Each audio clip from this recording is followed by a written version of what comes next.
안녕하세요. 파라벨룸에 다시 오신 걸 환영합니다. 오늘 밤엔 중동 분쟁을 다룰 예정입니다. 이 분쟁은 계속되고 있기 때문입니다. 그래서 전술적인 문제들에 대해서도 이야기하겠습니다. 디에고 가르시아 기지에 대한 미사일, F-35에 장착된 유명한 미사일, 그리고 정치적으로 일어나고 있는 일들에 대해서도 이야기하겠습니다. 왜냐하면 많은 일들이 벌어지고 있기 때문입니다. 해병대 파견, 트리폴리 함정이 디에고 가르시아에 도착했고, 그래서 다른 두 척의 함정과 함께 이 지역에 접근하기 시작했습니다. 또한 타겟팅이 많이 바뀌었다는 점도 이야기하겠습니다.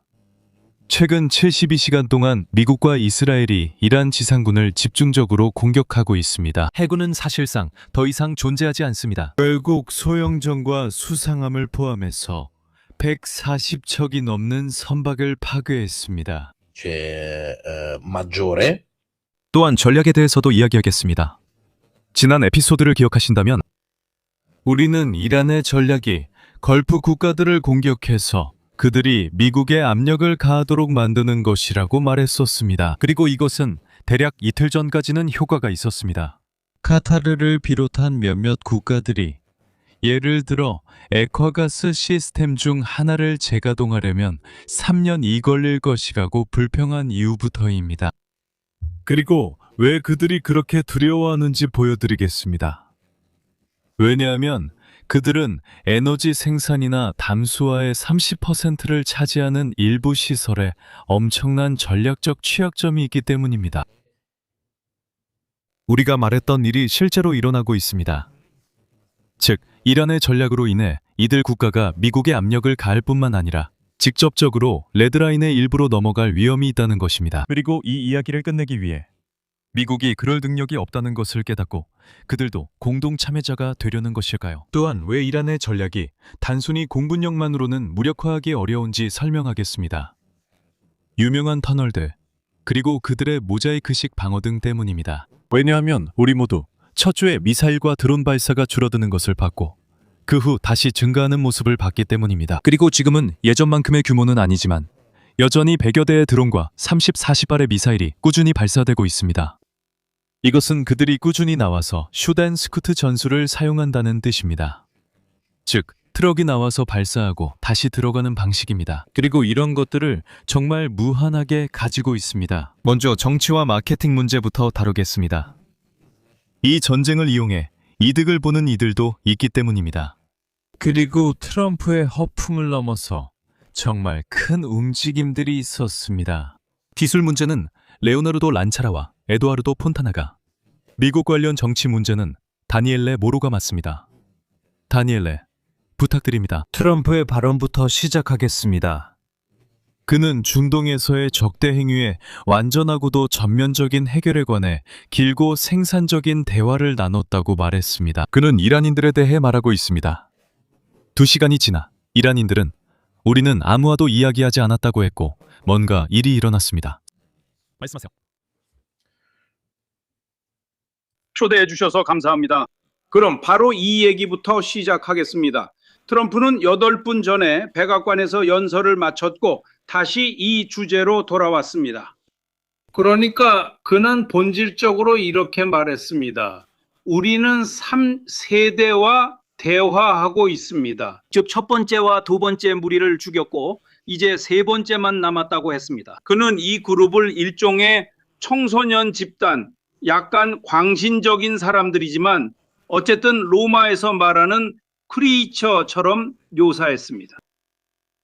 핵심은 우리가 삼각관계를 따져보면 이 분야에서 가장 활발하게 움직이는 세 나라는 이집트, 터키, 파키스탄입니다. 워싱턴에서 나오는 이야기들도 보면 제 인상으로는 만남이 있었던 것 같지만 아마도 직접적인 형태는 아니었을 겁니다.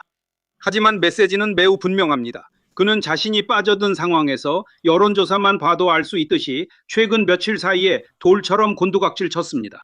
그는 분명히 이제는 모두가 그렇게 생각하지만 이 사태를 베네수엘라식으로 해결할 수 있다고 확신했던 것 같습니다. 그는 이 사람들이 전혀 양보할 생각이 없다는 걸 깨달았고 네가 말한 것처럼 걸프 국가들조차도 이란의 반응에 얼마나 극단적일 수 있는지 공격을 받았을 때 얼마나 심각하게 대응할지 예상하지 못했던 것 같습니다. 이 일로 그는 걸프 지역에서 큰 문제에 직면했습니다. 그것뿐만이 아닙니다.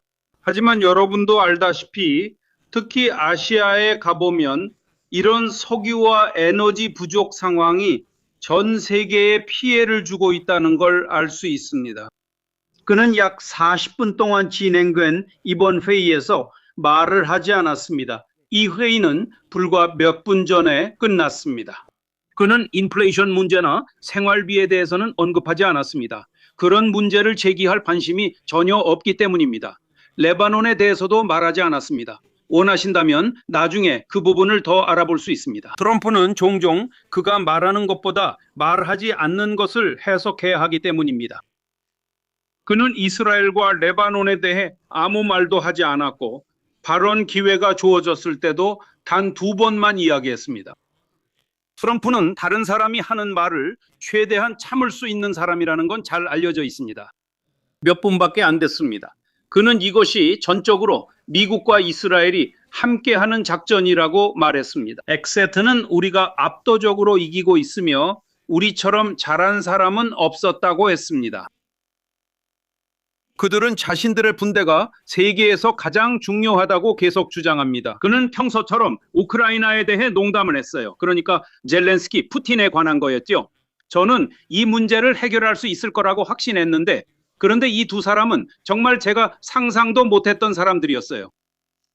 정말 서로를 싫어한다고 해요. 하지만 봐봐요. 절대 서로를 싫어하지 않아요. 요점은 제 인상으로는 이건 제가 오랜 기자로서 모든 의미에서 오래된 기자로서 말씀드리는 건데 오늘 이 이탈리아의 저녁, 미국의 오후에 앞으로 며칠 동안 무슨 일이 일어날지 보게 될 겁니다. 그러니까 제게는 그런 인상을 줬어요. 거기서 그는 허세를 부리지 않았고 객관적으로 자신이 할 수 있는지 없는지 말할 수 없는 상태였어요. 마지막으로 한 말씀만 더 드리겠습니다. 군사 분야는 여러분이 전문가이기 때문입니다. 그러니까 미루코가 말했듯이 낙하산 부대원들이 오고 있습니다. 저기요. 이 문제는 제 생각에는 지금 단계에서는 간접적인데 이 회담에 압박을 가할 수 있다는 것입니다. 그리고 어쨌든 이 채널을 보는 사람들은 알겠지만 이런 일들은 어쩌면 이 인물이 즉 하원 의장인 사람이랑 일어나는데 어디까지가 진짜인지 잘 모르겠습니다. 이 사람은 마치 이란 반 휘트코쿠치노 듀오 같은 느낌입니다. 이 둘은 마치 포토와 페피노처럼 통역도 없이 지도도 없이 전 세계를 돌아다니면서 무슨 말을 하는지도 모르게 보입니다. 그리고 결국 이란인들은 실제로 핵무기를 포기할 생각이 전혀 없다는 사실이 드러납니다. 이 점에 대해 그는 56번이나 강조했습니다.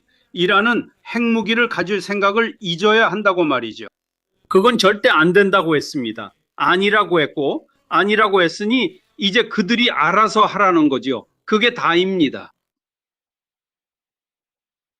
자, 이제 몇 가지 점을 연결해 봅시다. 아까 보여드린 트럼프의 글에는 부차적인 부분도 있습니다. 그를 불러서 말하게 한 뒤에 이미 함정을 판 걸 기억하세요. 그리고 이스라엘인들은 그 틈을 이용해 공격했습니다. 그래서 제 생각에는 그들이 꽤 벼랑 끝에 있다고 봅니다. 벽에 몰린 거죠. 엄청난 전략적 문제가 있습니다. 이것이 바레인, 카타르, 쿠웨이트, 아랍에미리트, 이스라엘, 사우디아라비아, 오만, 요르단, 이라크가 가진 취약점입니다. 이 나라들은 모두 최소한 하나의 시설에 크게 의존하고 있습니다. 바레인의 경우에는 무려 3개의 시설이 있는데 이 시설들이 식수, 담수화된 물, 전력의 거의 30%를 차지합니다. 즉, 바레인의 이 세 시설을 공격하면 식수, 담수화된 물, 전력 생산의 30%를 빼앗게 된다는 뜻입니다. 카타르도 거의 비슷한 취약점을 가지고 있습니다. 보시다시피 대부분의 국가들이 바로 이런 종류의 취약점을 가지고 있습니다. 트럼프 메시지 2번째 단계에는 나는 멈췄다. 이제 다시 너희에게 보여주겠다 라고 적혀 있습니다. 내용을 보면 나는 공격을 5일 동안 멈췄다라고 나옵니다. 전쟁은 사실상 5일 동안 중단될 것입니다. 이란의 에너지 시설, 에너지 인프라를 상대로. 만약 그가 5일 후에 이런 에너지 시설들을 공격하기 시작하면 어떻게 될까요? 이란인들도 거의 확실하게 똑같이 할 것입니다. 걸프 국가들에게도요. 그리고 이것은 걸프 국가들이 허용할 수 없는 일입니다. 왜냐하면 그들은 이런 근본적인 취약점을 가지고 있기 때문입니다. 또한 변화가 있습니다. 이란의 전략은 걸프 지역의 군주국들에게 압박을 가하고 피해를 주어 미국에 압력을 가하는 것입니다. 이제 천천히 이란은 그들을 점점 더 적극적인 쪽으로 이끌고 있습니다. 최근 소식에 대해 논의하고 싶으시다면 레오나르도와 에두아르도, 바로 사우디아라비아가 더 이상 수동적이지 않고 우리는 대응하지 않는다. 필요하다면 대응을 고려하겠다는 입장으로 바뀌었다는 점과 관련이 있습니다. 하지만 그들은 미국에게 끝을 내자고 압박하고 있고 심지어 공동으로 참여하자고까지 하고 있는 것 같습니다. 아랍에미리트도 마찬가지입니다. 두 나라가 시작하면 다른 나라들도 결국 따라옵니다. 왜냐하면 이렇게 큰 위험이 있을 때 만약 그가 5일 후에 에너지 시스템을 공격한다면 그들은 이 시스템을 잃을 가능성이 매우 높다는 것을 알고 있기 때문입니다. 그래서 모두가 잃을 것이 없다면 그곳에선 정말 그런 일이 벌어질 수 있습니다. 진짜로 모든 나라가 전쟁에 휘말리는 대참사가 일어나고 단순히 수동적으로 방어하는 역할만 하는 것이 아닙니다. 그리고 이것이 상상할 수 있는 가장 끔찍한 시나리오라고 생각합니다. 왜냐하면 분명히 언젠가는 미국이 손을 뗄 것이고 이 왕정 국가들은 이란과 끝없는 전쟁에 빠지게 될 것이기 때문입니다. 네, 하지만 제 생각에도 방금 말씀하신 것에 동의합니다. 저 역시 그렇게 보고 있습니다. 일단 모두에게 인사드립니다. 죄송합니다. 아까 인사를 못 드렸네요. 저 역시 이런 경향을 보고 있습니다. 즉, 걸프 국가들이 본질적으로 이 분쟁에 직접적으로 개입하려는 의지가 더 가까우고 있습니다. 그래서 심지어 그들의 공군을 동원해 공격적인 출력을 감행하거나 어쨌든 직접적으로 작전에 참여할 수도 있다는 뜻입니다. 하지만 이에 대해 제가 먼저 하고 싶은 말은 이들 국가들, 그러니까 사실상 모두가 이미 이 분쟁에 상당히 깊이 관여하고 있다는 점입니다. 즉 단순히 이란의 보복 공격을 받는 입장일 뿐만 아니라는 의미입니다. 하지만 이들 국가는 일종의 불확실한 상태에 놓여 있는데 그들의 영토가 어쨌든 미국에 의해 이용되고 있기 때문입니다. 미국이 그 영토를 비행해서 지나가기도 하고 심지어 어떤 경우에는 공군기지를 사용하기도 합니다. 항상 약간 부인되어 왔지만 결국 최근 몇 주 사이에 드러났고 심지어 가장 많이 사용되는 공군기지 중 하나이기도 합니다. 여기 심지어 우리는 요르단에 도착하게 됩니다. 바로 요르단에 있는 미국 공군이 가장 많이 사용하는 공군기지 중 하나입니다. 요르단에 있는데 참고로 전쟁 초기에 우리는 중립이라고 선언했던 나라 중 하나입니다. 그래서 모두가 일종의 불확실한 상태에서 살아가고 있습니다. 게다가 최근 며칠 사이에 더욱 많이 기록된 어떤 사실이 추가되었습니다. 걸프만의 여러 나라들도 아타감스 미사일 아니면 더 정확히 말하면 아타감스의 후속 미사일 발사를 허용했습니다. 어떤 경우에는 즉 미국 하이마스 시스템이 그들 영토에서 사용된다는 말입니다. 이것은 그곳에서 어쩔 수 없이 일어난 일입니다. 다른 곳에서는 불가능했고 영상도 있습니다. 그래서 이 전제는 본질적으로 확전의 위험이 있다는 것을 말하기 위한 전제입니다. 특히 이들 국가의 공군 그리고 미사일 전력까지도 공격적인 행동에 참여하게 될 수 있다는 관점에서 볼 때 이미 자국 영토에서 하고 있는 것처럼 단순히 방어적인 역할만 하는 것이 아니라는 점입니다. 물론이지만 어쨌든 제 생각에는 이미 충분히 깊이 관여하고 있기 때문에 아마 균형이 크게 바뀌지는 않을 것 같습니다. 왜냐하면 이 부분에 대해서는 레오나르도 씨의 의견도 묻고 싶지만 이들 국가의 정밀 탄약이나 무기고가 오늘날 중요한 표적을 공격하는 데 있어서 결정적인 차이를 만들 수 있다고는 생각하지 않기 때문입니다. 즉 지하 미사일 기지 등과 같은 것들 말이죠. 그래서 이들 국가가 이미 미국과 이스라엘이 하고 있는 것 이상으로 더 많은 역할을 할 수는 없을 것이라고 생각합니다. 반면에 미르코 씨가 지적한 것처럼 정말로 필수적인 인프라에 치명적인 피해를 입을 위험이 있습니다.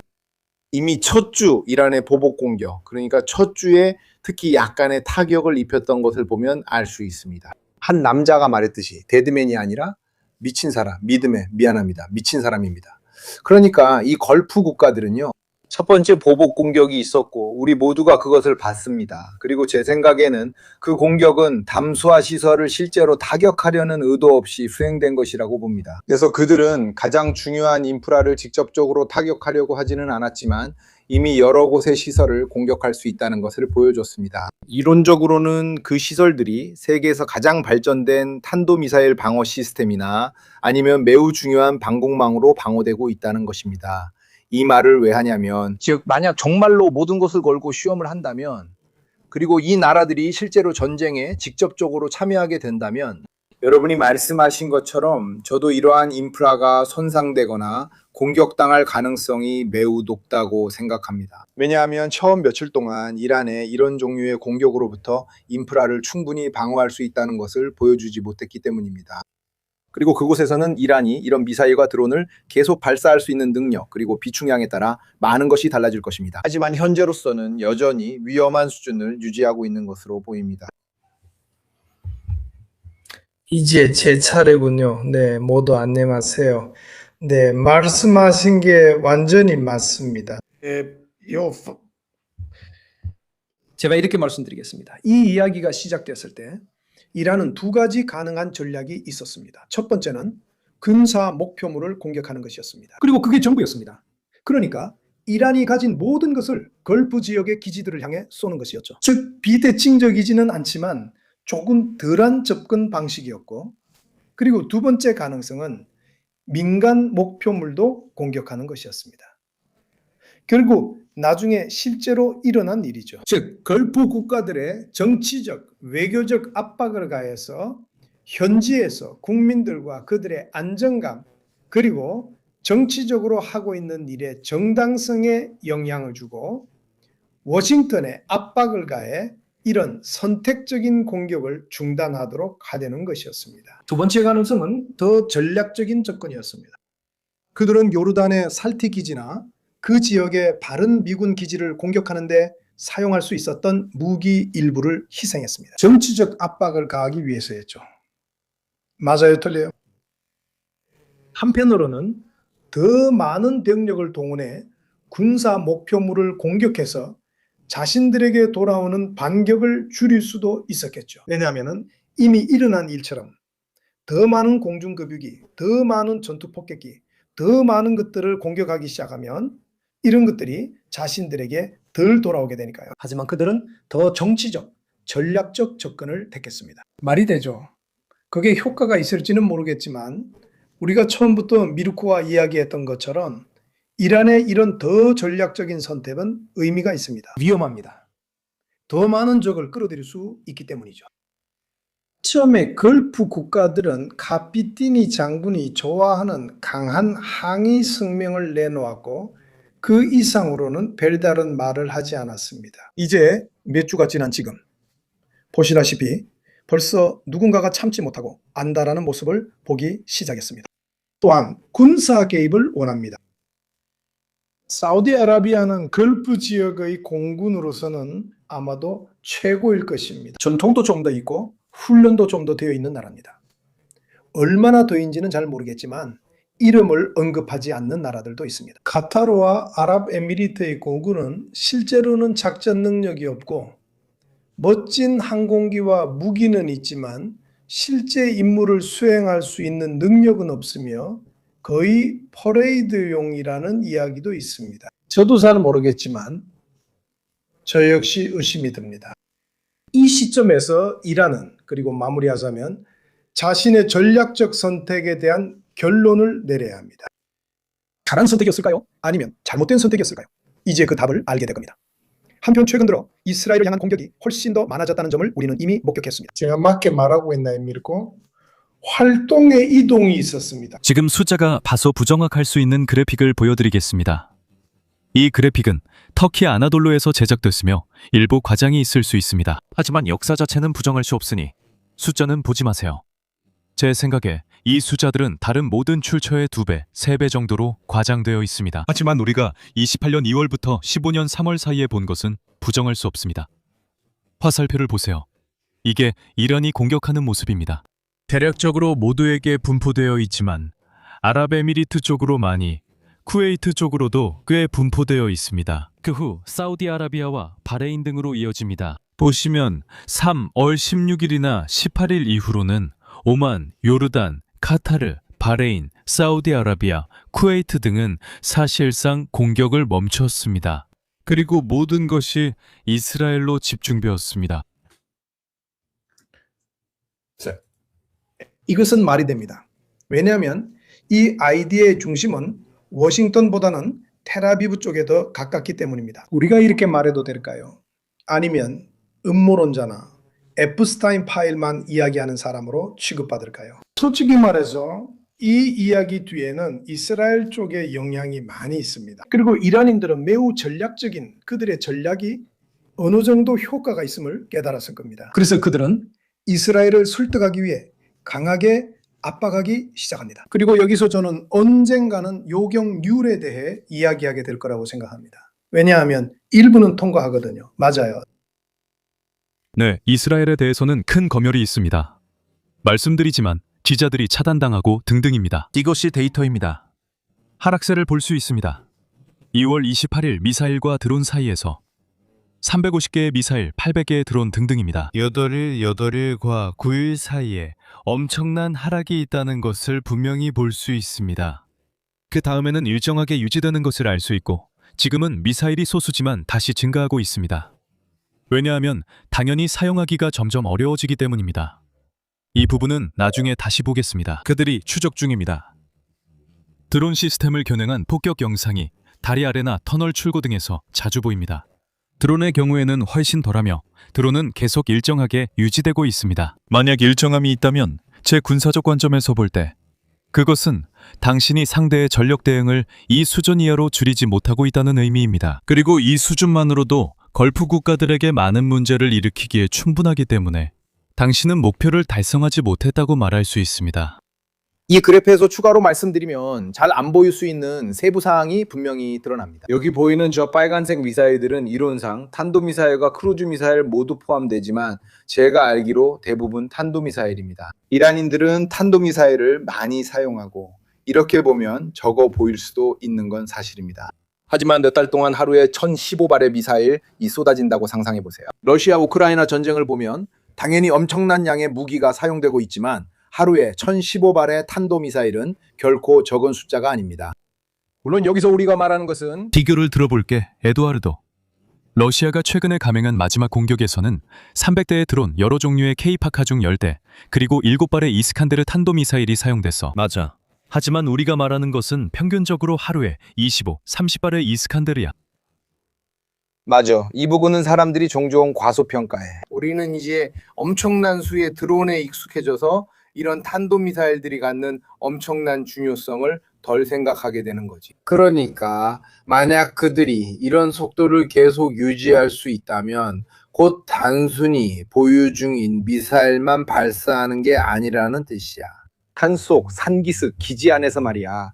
그리고 적어도 몇몇 모델에 대해서는 생산도 계속되고 있다는 거지. 왜냐면 지금 이 그래프에 따르면 그들은 미사일을 1400발까지 발사한 것으로 집계됐거든. 대부분이 탄도미사일이라고 가정해보자. 이란의 탄도미사일 비축량에 대한 데이터는 당연히 누가 조사하느냐에 따라 달라진다. 하지만 전쟁이 이렇게 몇 달 동안 계속된다면 분명히 그 초기 비축부는 소진될 것이다. 그리고 이것은 이스라엘과 미국이 모든 탄도미사일 생산을 완전히 무력화하지 못했다는 명백한 증거가 될 것이다.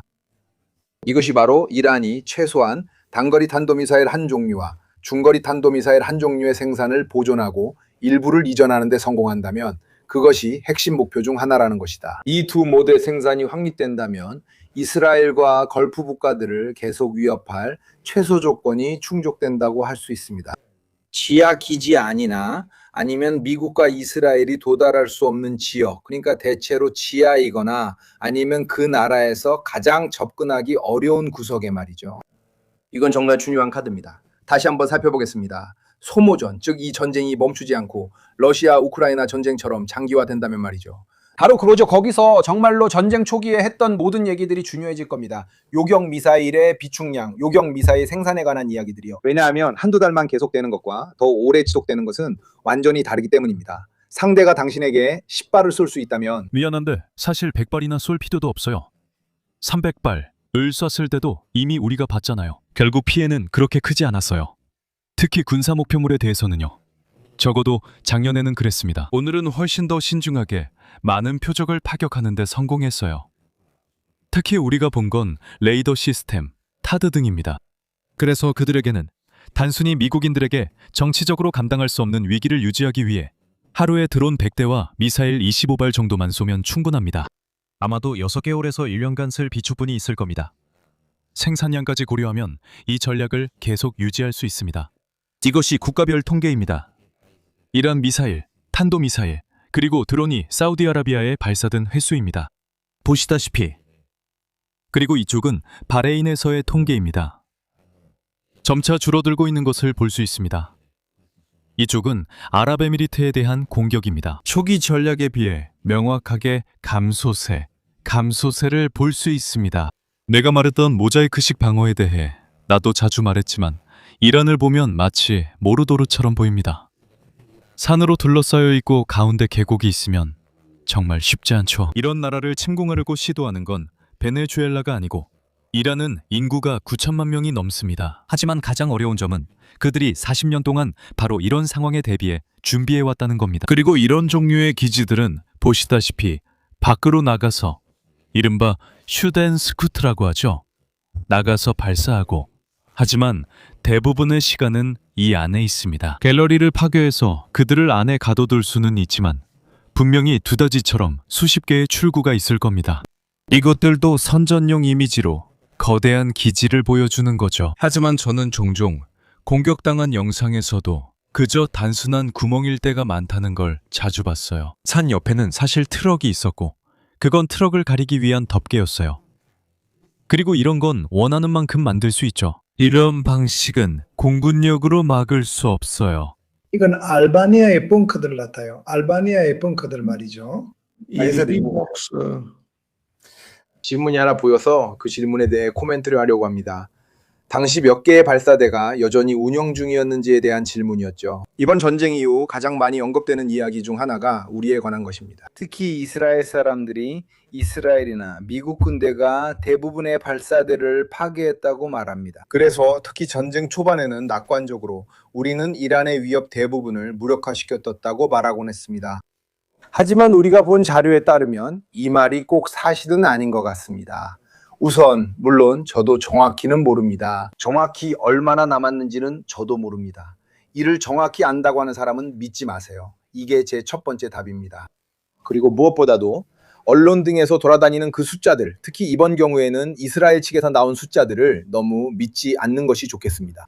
왜냐하면 그들은 수백 개, 마지막으로는 300개 정도라고 말하는데 이스라엘 측에서는 그중 일부는 파괴됐고 일부는 쓸 수 없게 됐다고 합니다. 그래서 그들도 어느 정도 여지를 남겨두고 있습니다. 하지만 이 발언을 보면 그들의 영상에서 시각적으로 확인된 증거들을 고려할 때 그들은 이런 영상을 공개할 모든 동기가 있습니다. 왜냐하면 당연히 그렇죠. 게다가 이 모든 것이 정밀 타격이기 때문에 제 생각에는 사실상 이런 공격의 전부가 시각적 증거로 촬영되고 있습니다. 우리는 약 40개의 발사대가 타격을 받아 파괴된 상태에 도달했지 300개가 아닙니다. 그렇죠. 먼저 발사대를 그렇게 대체 불가능한 것으로 생각하는데 주의해야 합니다. 그건 그냥 트럭에 알겠죠? 망원경식 발사 시스템과 움직이는 발사대가 달린 겁니다. 제 생각엔 그렇게 첨단 기술은 아니에요. 그러니까 사람들이 마치 그게 본질적으로 대체 불가능한 것처럼 너무 집중하는 경향이 있습니다. 하지만 실제로 다시 시작할 수 있는 가장 쉬운 생산 중 하나가 바로 발사대 생산이에요. 그리고 당신이 말하는 건 발사대, 미사일, 드론 발사대에 관한 거죠. 아, 맞아요.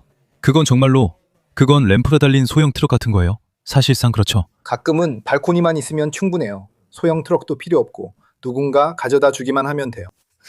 네. 다른 그래프도 보여드릴게요. 우리가 어떻게 교체하는지 알 수 있습니다.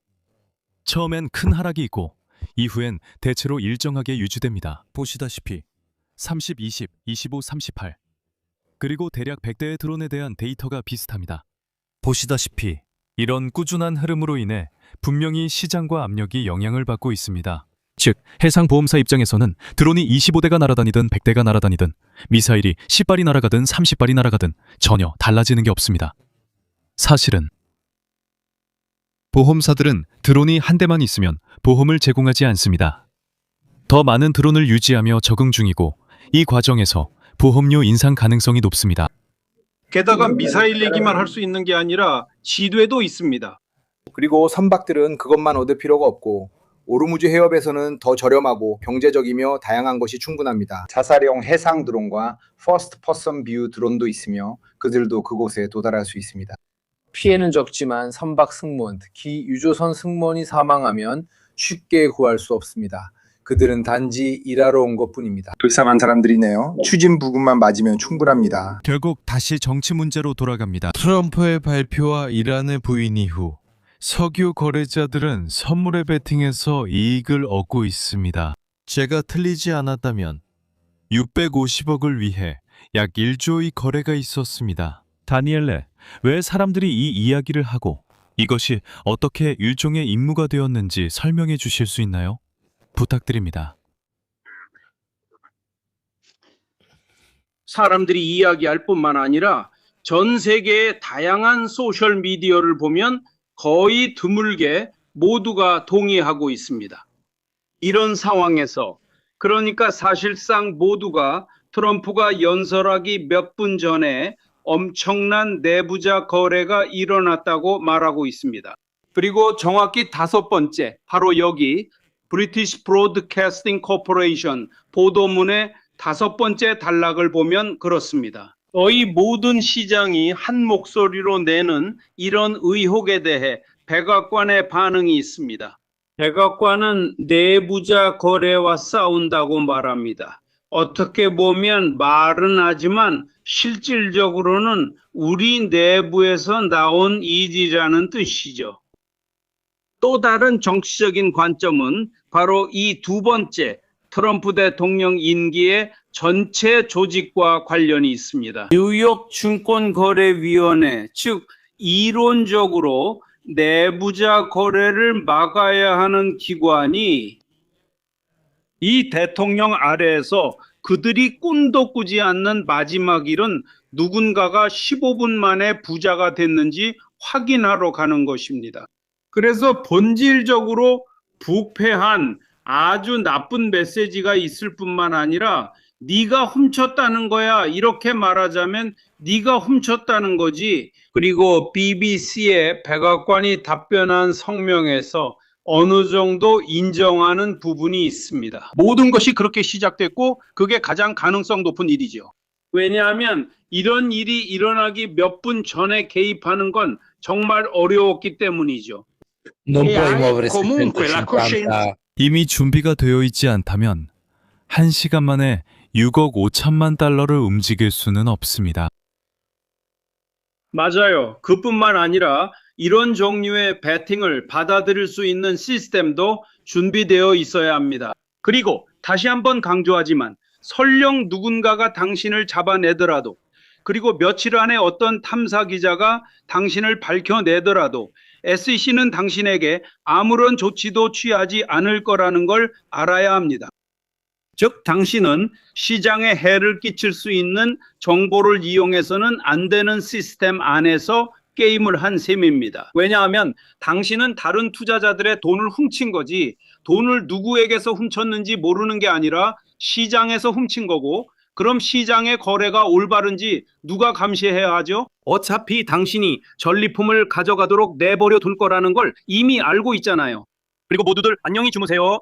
이것들은 실제로 2번째 트럼프 대통령 임기 시작부터 기록된 작전들입니다. 이 점을 마지막으로 말씀드리겠습니다. 자녀들은 인터넷에서 수많은 미국 팟캐스트의 농담거리가 되었습니다. 즉 쿠슈너가 걸토 국가들로부터 받는 돈 말입니다. 이건 20, 30년 전만 해도 공화당이든 민주당이든 미국에서는 결코 용납되지 않았을 정도의 부패입니다. 이건 부패입니다. 이런 뻔뻔함은 단순히 내가 와서 도와줄 테니 푸틴 모스크바에 호텔 5개만 지어줘, 이런 수준이 아닙니다. 여기서는 훨씬 더 큰 작전이 벌어지고 있습니다. 당연하- 너는 어느 정도 있잖아. 이 정도 수준의 내부자 거래를 걸프 전쟁 1차나 2차 때 기억하나? 이 정도 수준은 아니야. 아니, 나는 이런 수준은 본 적 없어.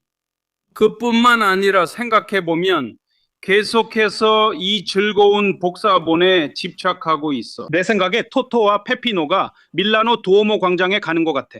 유명한 장면이지. 누보 르뱅, 사부아르, 피트콕, 푸치노는 여전히 그들을 세상을 돌아다니며 소란을 피우고 거의 이해하지 못하는 두 어리석은 사람으로 팔고 있어. 그리고 트럼프는 그게 마음에 들어. 실제로 이 내부자 거래 행위는 판동이 엄청나게 크다는 걸 말해줘.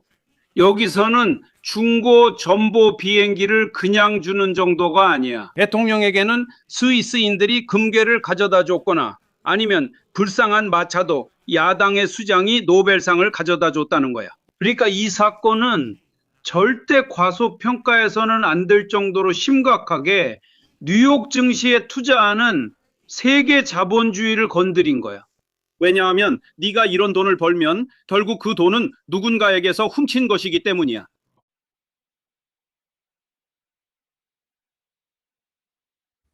그들이 유럽에 더 투자하러 올 수도 있어. 아니, 그건 반대야. 봐. 이건 내가 이런 투기 이후에 주시하고 있던 또 다른 거야. 이런 혼란이 벌어지는 동안 유럽으로 향하던 수많은 가스 운반선들이 있었다는 사실이야. 봐봐. 이게 미스트랄, 신시마, 엘리사르데아야.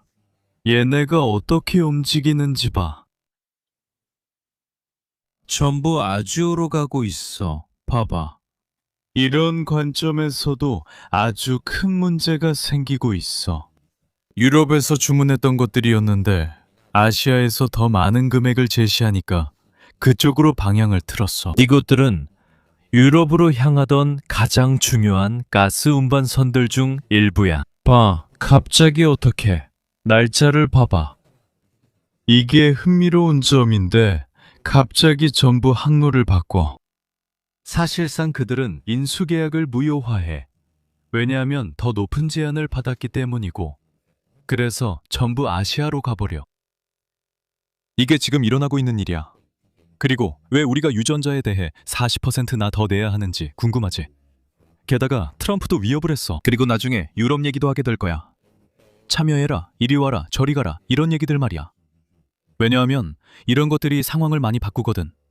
판도가 완전히 달라져, 판도가. 다행히도 거의 봄이 다가오고 있으니까 겨울철이 되면 가스 문제가 해결되길 바라는 거지. 하지만 우리가 이탈리아에서 봤던 일도 마찬가지야.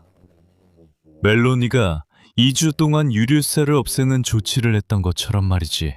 그런 식으로 이런 조치들은 몇 주 동안 시장을 조금 진정시켜 줄 거야. 이런 상황이 계속되면 2주 후 휘발유 가격이 리터당 2유로를 다시 넘을 거야. 어떤 일은 적어도 손해를 보지 않는 한 감당할 수 있는 거야. 만약 손해를 본다면 나는 손을 들 수밖에 없어. 제발 이런 일에도 특별기금을 쓸 수는 있지. 하지만 여기서는 돈이나 금이 넘쳐나는 것도 아니야. 요즘 유럽에서는 이런 상황을 보고 있어. 위험은 스태그플레이션, 즉 경기 침체와 인플레이션이 동시에 오는 거야. 이미 에너지 문제 때문에 그런 상황이 있었지. 우리가 회복하려 할 때마다 계속 위기에서 위기로 넘어가고 있어. 러시아산 가스와 석유를 끄는 것에 대해 우리는 대체 에너지원들을 찾고 있어. 이 대체 에너지원들도 어느 정도는 예전부터 있었지만 의존도가 높았지. 문제는 한 번에 20, 30%의 공급을 대체할 수 있는 게 아니라는 거야. 그래서 한 위기에서 또 다른 위기로 넘어가게 되고 시장은 사실상 회복할 기회가 거의 없어. 왜냐하면 너는 위기 상황에 처하고 2년간 더 비싼 가스값을 내다가 잠깐 안정된 후 또 다른 위기가 오는 식으로 계속 위기가 반복되거든. 그리고 나서 기준 가격이 2022년에 봤던 것보다 더 높아지게 돼. 그래서 이건 큰 문제야. 그건 나중에 다시 보자. 독일과 프랑스 상황, 내부 정치 문제도 있어. 우리는 앞으로 몇 년 안에 여러 나라에서 우파가 승리할 것임을 알고 있어. 아니, 르펜이나 그녀의 후계자, 아마도 영국의 파라지당이 아마도 막으려고 할 거야. 그들은 독일의 변화를 번갈아 시도할 거야. 하지만 위기는 민족주의자들에게 큰 도움이 돼. 왜냐하면 너희도 봤잖아. 너희가 세계 정치, 유럽 정치 원했고 여기저기 전쟁에 참여하고 싶어 했잖아. 그래서 내 생각엔 그들이 올라올 거야. 올라온다는 건 자기 자신을 더 생각한다는 뜻이기도 해. 아니, 레오나르도. 그래. 유럽 차원의 대책을 마련해서 모두 함께 상황을 막으려 하지만 결국엔 각자 도생이야. 그런데 내가 말 끊어서 미안한데 유럽이 해야 할 일이 하나 있어. 바로 원자력이야. 그리고 지금은 누군가가 용기를 내서 여러분, 우리는 이 상황에서 벗어나야 합니다 라고 말해야 할 시기야. 친환경 에너지도 좋지만 친환경 에너지는 한 나라의 수요를 안정적으로 충족시키지 못해. 우리는 다시 원자력을 꺼내야 해. 원자력 변호사님께 인사를 전하고 싶어. 그런데 이미 군사용 원자력에 대해 이야기하는 사람이 있지 않나? 유럽의 억지력을 갖추자는 건가? 원자력 좋아. 네 억지력은 네가 직접 만들어, 내 친구야. 나는 내 억지력이 있어. 나는 콩을 많이 먹거든. 이렇게. 그리고 우리는 원자력 에너지, 4세대 원자로에 대해서도 이런 관점에서 생각해야 해. 여기서 문제는 한 달 만에 준비될 수 없다는 거야.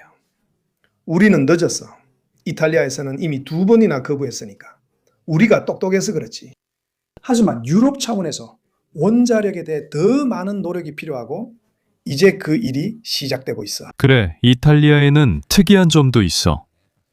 원자력에 대한 국민 투표도 하고 테르노빌에서도 하고 두 번째 후쿠시마도 만들고 정말 천재적이야. 가능한 두 가지 중에서 2개 다 골랐네. 하지만 우리 서양인들이 고통받고 있는데 우리가 세계에서 가장 부유한 나라들이라면 나머지 나라들은 어떻게 지내고 있을까? 바로 그게 핵심이야. 나라가 산업화될수록 에너지, 석유, 비료 같은 것들에 더 많이 의존하게 돼. 역설적으로 성장 중인 나라는 이런 것들이 덜 필요해.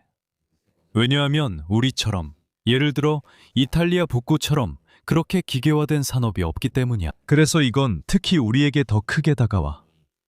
우리는 매일 수백, 수천 대의 트럭을 움직여서 물건을 옮겨야 하거든. 그러니까 1.7에서 내가 기억하기로는 적어도 내가 사는 곳에서는 한 달 반 전까지만 해도 휘발유가 1.6유로 60센트였어. 그런데 지금은 35센트가 더 올랐지. 이게 감자 가격이나 우유 트럭, 아니면 운송되는 모든 것의 가격에 어떤 영향을 주는지 한번 생각해봐. 정말 크게 보면 그 영향이 매우 커져. 이제 디에고 가르시아에 대한 유명한 이야기를 해보자. 우리가 쇼츠에서 잠깐 언급하긴 했지만 아직 이 채널에서는 제대로 이야기하지 않았어. 2개의 미사일, 레오나르도 부탁해. 네 말 따라갈게. 슬라이드로 설명해줘. 그러니까 미사일이 날아가는 걸 보는 건 정말 놀라웠어. 미사일이 날아가는 걸 보는 게 그러니까 각각 2발의 미사일이 날아가는 걸 본 것 같아. IRBM이야. 그러니까 중거리 미사일로 약 4,000km 정도야. 이란에서 영미 합동기지인 디에고 가르시아까지 날아갈 수 있어. 놀라웠던 건 우리가 모두 알고 있던 건 이란 미사일의 사거리가 2,000에서 2,500km 정도였다는 거야. 이건 이란 정권이 스스로 정한 한계였어. 유럽 국가들의 지나친 관심을 끌지 않기 위해서였지. 자, 이 애니메이션을 보자. 이 애니메이션이 사거리 보여주고 있어. 충돌은 일어나지 않았어. 왜냐하면 이 2 미사일 중 하나가 비행 중에 떨어졌거든. 오작동인지 잘 모르겠어. 그리고 다른 하나는 SN3에 의해 요격당했어. 이 미사일은 미국인들이 이지스 시스템의 유도로 발사한 거야. SN3는 우리가 2년 전에 이 채널에서 이야기했던 미사일이야. 역사상 최초의 우주전쟁에 대해 이야기하면서 대단한 일은 아니었어. 후티가 이스라엘을 향해 중거리 미사일을 발사했는데 그 미사일은 대기권 밖에서 요격당했지.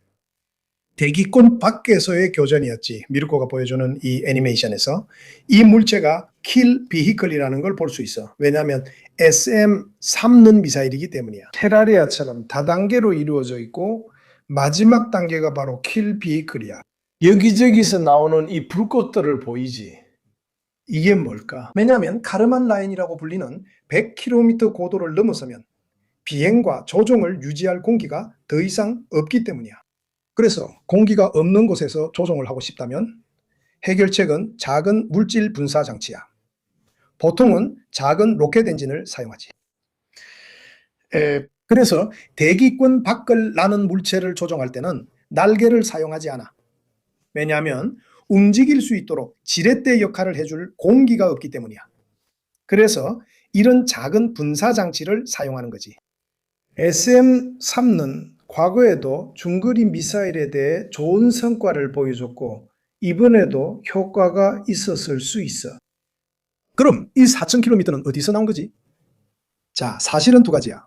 첫째, 아니면 까르만 차르사나 세질2의 탄두를 가볍게 했거나 그래서 탄두의 무게를 줄이면 사거리가 늘어나. 그러면 4,000km까지 도달할 수도 있지. 아니면 세질 3가 발사됐을 수도 있어. 이 미사일의 3단계 버전인데 아직 개발 중이고 테스트 단계였지 실전 배치는 아니었어. 여러 얘기가 있었고 서로 다른 정보도 찾았어. 확실하진 않지만 나는 이렇게 추측해. 여기서 폰타나 박사님이 내가 틀렸다면 아로잡아 주실 수 있을 거야. 미사일의 탄두 무게를 줄인다고 해서 사거리가 2배로 늘어나는 건 아니야. 그렇게 하면 미사일의 균형이 깨질 수도 있거든. 탄두를 줄이면 무게가 가벼워져서 미사일이 더 멀리 간다는 건 이해했어. 하지만 제대로 해야 해. 그렇지 않으면 미사일이 특히 낙하 단계에서 제어하기 어려워질 수 있어. 그리고 내 생각에는 이 두 미사일 중 하나가 자체적인 이유로 비행 중에 파괴된 것이 바로 탄두를 줄였기 때문일 수 있다고 추측해. 조금 성급하게 하거나 제대로 설계되지 않았을 수도 있고 잘은 모르겠지만 다시 말하지만 이건 어디까지나 가설이고 추측일 뿐이야. 그리고 마지막으로 중요한 건 4,000km를 날아가는 무기의 심리적 효과야. 왜냐하면 친구들과 동료들이 그 일이 있고 난 다음 날 이제 이란이 유럽까지 공격하는 거냐고 내게 물었거든. 그리고 나중에 에두아르도와 함께 이야기할 때 유럽 내 미군 기지의 더 큰 개입에 대해서도 연결해서 이야기할 거야. 중동 기지들은 점점 덜 활발해지고 시간이 지날수록 피해가 늘어나기 때문이야. 디에고 가리시아에 대해서는 우리가 이미 이야기하고 있으니까 그냥 한마디만 덧붙일게. 왜 하나가 실제로 추락했는지에 대한 분석에도 기본적으로 동의해. 그게 가장 가능성 높은 가설 중 하나야.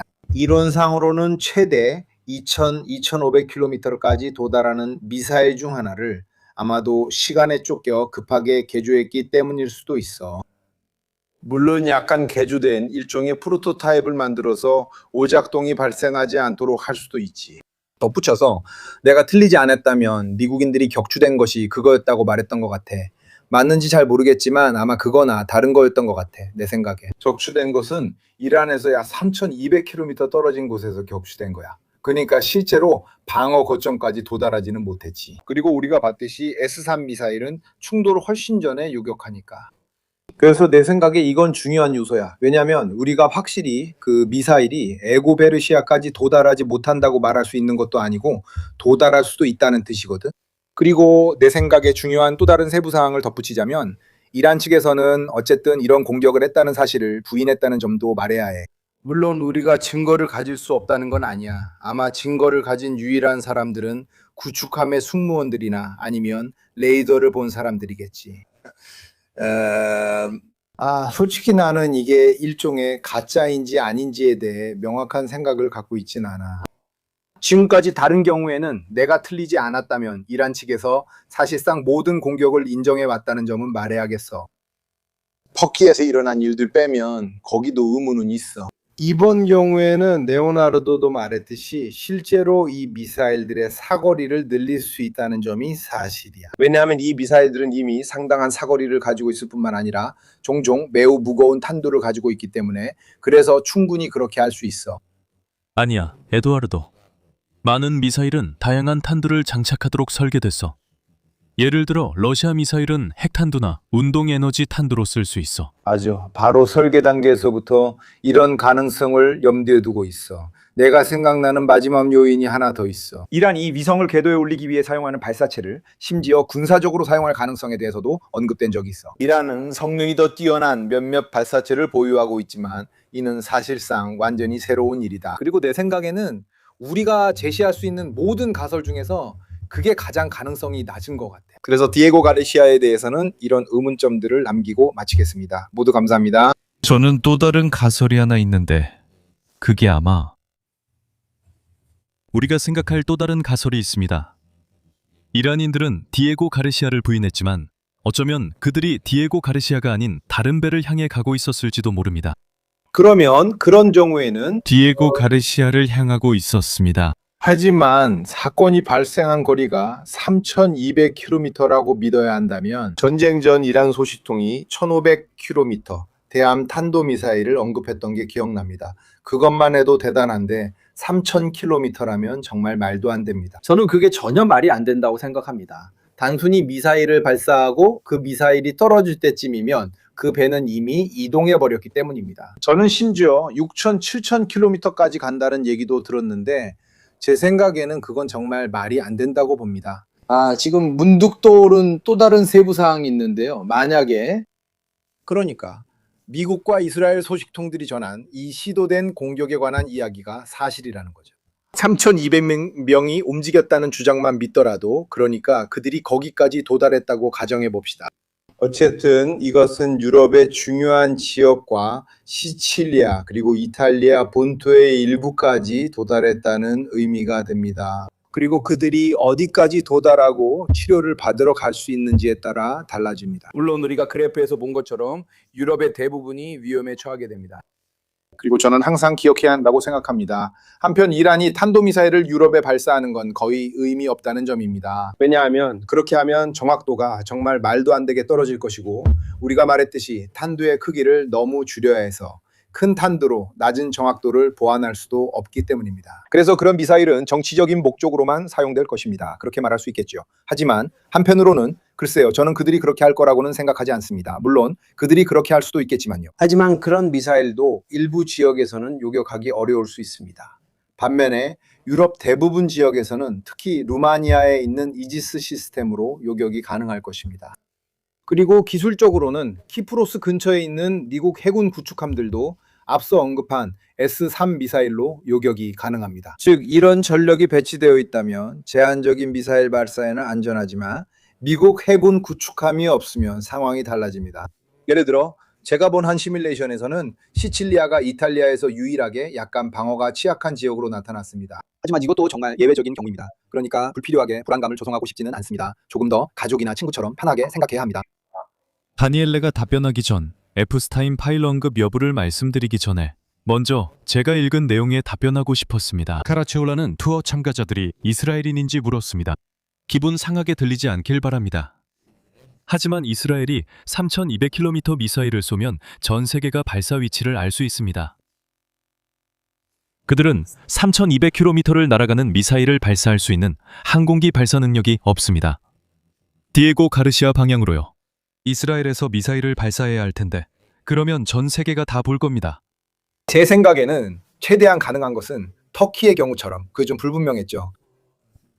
더 간단하게 말하면 이란 미사일이었지만 키프로스를 향해 발사된 것일 수도 있습니다. 그리고 어쨌든 기억하신다면 그 미사일들은 항상 시리아 옆에 있는 터키 지역에서 요격되었습니다. 본질적으로 그 지역은 시리아 영토와 조금 맞닿아 있는 인접한 곳입니다. 그곳을 통과하는 궤적은 실제로 터키를 향할 수도 있고 키프로스를 향할 수도 있습니다. 사실은 앞서 레오나르도가 아주 잘 보여줬듯이 대기권 밖에서 요격당했다는 점입니다. 왜냐하면 그 경우에도 요격기들이었기 때문이죠. SN-3는 키프로스 근처에서 발사된 함정들로 앞서 언급한 것들을 보호하는 함정들입니다. 분석가들은 그들의 목적지를 파악하기 어렵습니다. 다만 요격 지점에서 다소 떨어진 곳이었다는 것만 알 수 있습니다. 제 생각에는 그들이 키프로스를 향했을 가능성이 합리적입니다. 키프로스가 전쟁에서 역할을 하고 있다는 것도 알고 있습니다. 드론으로 공격당했다는 점, 그래서 그 부분은 아마 더 쉽게 설명할 수 있을 것 같습니다. 레오, 내가 틀렸으면 말해줘. 이스라엘 비행기에서 3,000km 넘게 날아가는 미사일 알아? 아니 그들에게 탄도미사일과 공중발사 미사일은 있지만 사거리가 3,000km는 절대 아니야. 절대 아니야. 오컴의 면도날을 적용해보자. 기술적으로는 가능해. 아니 말도 안 돼. 그리고 발사 흔적이나 발사 때 나오는 적외선 신호를 감지하는 위성들도 있잖아. 러시아나 중국처럼 만약 이스라엘이 그런 일을 했다는 게 드러나면 미국인들도 다 알게 돼. 그건 광고에서 그러니까 그건 그들의 핵 억제력에 대한 일종의 홍보여야 해. 어떤 사람들은 잠수함에서 쏜 거라고 하는데 이란인들은 이런 사거리를 가진 잠수함 발사 미사일이 없어. 그들은 대함 미사일만 있었고 게다가 그들의 모든 잠수함은 사실상 쓸모가 없어. 인도라면 할 수 있겠지. 하지만 에이 얘들아 아니야. 아니 난 누가 기술 자문을 하는지 모르겠어 진짜. 그리고 음모론적으로 생각해 보자면 그냥 그들이 추초이기 때문에 단순히 허위 뉴스라고 생각하는 게 훨씬 더 쉬워. 왜 꼭 이스라엘이 미사일을 쐈다고 믿어야 해? 그냥 이스라엘이 이 뉴스를 퍼뜨렸다고 볼 수도 있잖아. 그리고 뭐 나는 솔직히 잘 모르겠어. 그러니까 좀 더 조심스럽게 생각할 거야. 다니엘레, 에프스타인 파일에 대한 소식이 있으면 알려줘. 아니면 그냥 잊혀진 건지. 그리고 관련해서 또 다른 질문이 있는데 그 이유가 뭔지? 부통령 벤스는 최근에 그러니까 대통령 옆에서 자주 보이던 예전과 달리 좀 덜 나타나고 있어. 무대에서 약간 사라진 것 같아. 루비오는 우크라이나와의 협상 기간 동안 가장 인기가 없어 보였는데 지금은 갑자기 루비오가 주목받고 벤스는 사라졌어. 그 이유가 있을까? 그러니까 먼저 앱스타인, 그리고 그 다음은 벤스. 그러니까 이탈리아 언론에서는 이 사건 전체가 사라진 것처럼 보이고 미국 언론에서도 아주 적게 다루고 있습니다. 그 이유는 명백하죠. 영국 언론에서는 이 이야기가 굉장히 대단하게 다뤄지고 있습니다. 참 흥미롭네요. 에프스타인 스캔들, 뉴욕, 카리브해의 섬들. 사실 이 사건은 시스템에 엄청난 격변을 일으키고 있습니다. 영국 왕실뿐만 아니라 영국 총리의 사건에도 영향을 미치고 있습니다. 그는 정말 무책임하게 선택되었습니다. 트럼프에게 새로 파견할 대사로 맨델슨을 선택했는데 모두가 그가 그 스캔들에 연루되어 있다는 것을 알고 있었습니다. 에프스타인에 관한 스캔들에 대해 저는 경험상 음모론을 믿지 않지만 그가 사라졌다는 것은 믿지 않습니다. 트럼프가 이란과 전쟁을 벌였고 미국 여론이 그것을 잊게 만들었다는 것은 저는 믿지 않습니다. 제가 확신하는 것은 이 일이 결코 끝난 것이 아니라는 점입니다. 저는 항상 말해왔고 이 점에 대해서는 파라벨룸에게도 공을 돌리고 싶습니다. 그는 이 이야기를 이탈리아 언론보다 몇 달이나 먼저 예측했습니다. 에프스타인 스캔들은 단순한 성 스캔들이 아니라 그 안에는 여러 변태들도 있지만 사업도 얽혀 있는 스캔들입니다. 거대한 불법 자금 세탁이 있었습니다. 아주 많았고 이는 이미 여러 의회 문서에서 입증되었습니다. 게다가 며칠 전에 전 FBI 국장이 사망했습니다. 그리고 트럼프는 누군가가 죽을 때마다 늘 하던 저속한 말을 하는 기회를 놓치지 않았습니다. 그는 아니 이런 것들이라고 말했습니다. 뮬러는 조사를 진행했고 그 조사에서 적어도 러시아와 관련된 부분은 러시아가 미국과 앱스타인 사건에 비해 훨씬 더 깊이 연루되어 있었습니다. 다시 말하지만 우리는 몇 달째 이 얘기만 하고 있습니다. 모스크바 도이치뱅크와 뉴욕 도이치뱅크를 통한 국제적인 불법 자금 세탁이 있습니다. 매우 많은 경우에 그렇습니다. 건설업에서는 주의해야 할 점은 핵심이 돈이고 두 번째는 정보와 협박입니다. 왜냐하면 이스라엘 정보기관도 있습니다. 관점에 따라 보면 구부러진 일들이 있습니다. 그들은 당신의 타락이 무엇인지 찾아내고 그것을 제공해서 당신을 끌어들이는 데에 기능적이었습니다. 이후 사업, 인맥 등 다양한 주제를 이야기했습니다.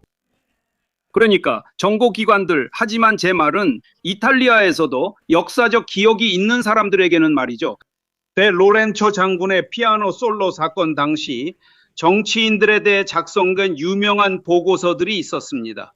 그땐 경력이 망칠 수도 있었어요. 이유는 잘 모르겠어요. 한 사람은 동성애자였고 다른 한 사람은 이탈리아 공화국 대통령이었는데 아내를 속이고 바람을 피웠다거나 아니면 오히려 아내가 대통령을 속이고 바람을 피웠다거나 그런 식이었죠. 도시에는 항상 그런 일이 있었어요. 앱스타인 사건은 지금도 위험합니다. 저는 계속해서 이렇게 생각해요. 앱스타인 사건은 미국에서 전혀 끝나지 않았고 트럼프가 그걸 계속 덮고 있죠. 왜냐하면 아까 우리가 SEC에 대해 이야기했듯이 그러니까 이탈리아의 콘섭과 같은 기관인데 미국 행정부에서 법무부가 트럼프가 손을 댄 첫 번째 권력의 중심이기 때문입니다. 하지만 진실을 밝히기 위해서가 아니라 유명 인사들의 이름이 드러나는 것을 막기 위해서입니다. FBI에서도 수집된 다른 300만 개의 파일들이 있습니다. 마지막으로 한 가지 더 말씀드리자면 다니엘레, 잠시만요. 이렇게 하면 저희도 답할 수 있습니다. 그들은 미국이 가득 차 있다고 주장합니다. 이스라엘이 왜 트럼프를 앱스에서 쥐고 있냐는 겁니다. 이건 저희 말이 아닙니다. 투시 개보드 밑에서 일하던 미국 대테러 책임자가 사임했습니다. 그 사람은 이라크에서 사망한 아내도 있었는데 나는 이 전쟁에 동의하지 않는다고 말했습니다. 이스라엘 로비가 우리를 끌어들인 이유입니다. 그러니까 이건 제가 하는 말이 아니라 다니엘레 모로가 한 말입니다. 이건 미국 대테러 고위 관계자가 한 말입니다. 그는 부국장이었거나 국장이었으니 우리는 미국 정보기관의 최고위급 인물들에 대해 이야기하고 있는 것입니다.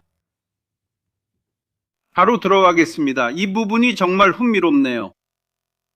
며칠 전부터 균열이 있었지만 바로 최근에야 그게 폭발적으로 드러났습니다. 미르코가 언급한 이 사임이 바로 이 사건에서 가장 공개적으로 드러난 지점입니다. 마가 세계 내부에서 엄청난 균열이 생겼습니다. 그러니까 쉽게 말해서 미국의 중도 우파 진영에서 일어난 일입니다. 한쪽은 역사적으로 친이스라엘 성향을 유지하고 있고 다른 한쪽은 완전히 반대 방향으로 가버렸습니다. 즉 우리는 유대 프리메이슨 음모에 직면해 있다고 말하는 것입니다. 가장 잘 알려진 인물로 많은 분들이 아실 텐데 터커 칼슨입니다. 분열이 매우 심합니다. 이스라엘을 두고 분열이 있는데 이는 중도 우파뿐만 아니라 소위 말하는 중도 좌파, 심지어 민주당 내에서도 마찬가지입니다. 그리고 아주 흥미롭게도 이 분열은 세대 간에도 나타납니다. 젊은 공화당원들은 전통적으로 공화당이 이스라엘에 보여왔던 연대에서 벗어나려는 경향이 있고 반대 입장을 취합니다. 민주당 청년들도 마찬가지로 이 분열은 또 다른 측면과도 연결되어 있습니다. 미르코, 그런데 이 점은 너도 이미 이란 전쟁이 시작된 첫날부터 감지했잖아.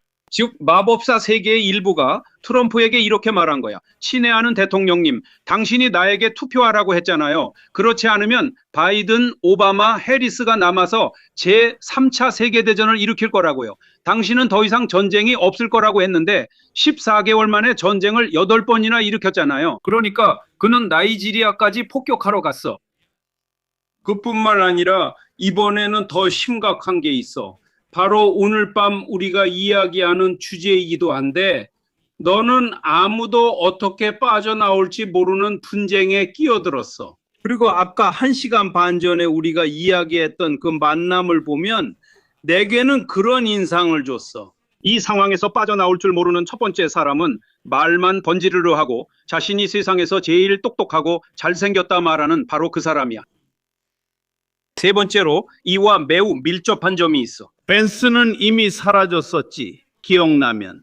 베네수엘라 작전이 있던 토요일 밤에 말하라고 해서 그 미니 정상회담 비슷한 걸 급하게 열었을 때 말이야. 이미지를 보면 뒤에 커튼이랑 4개의 패널이 있어서 백악관을 흉내내려는 듯한 모습이었지. 그래서 오바마, 바이든, 클린턴이 함께 찍힌 그 유명한 사진, 그 밤이 사실은 일요일이었고 워싱턴 시간으로 밤 10시쯤이었지. 나는 그걸 지켜봤어. 거기서 게다가 거의 실시간으로 빈 라덴의 생포 소식이 전해졌지.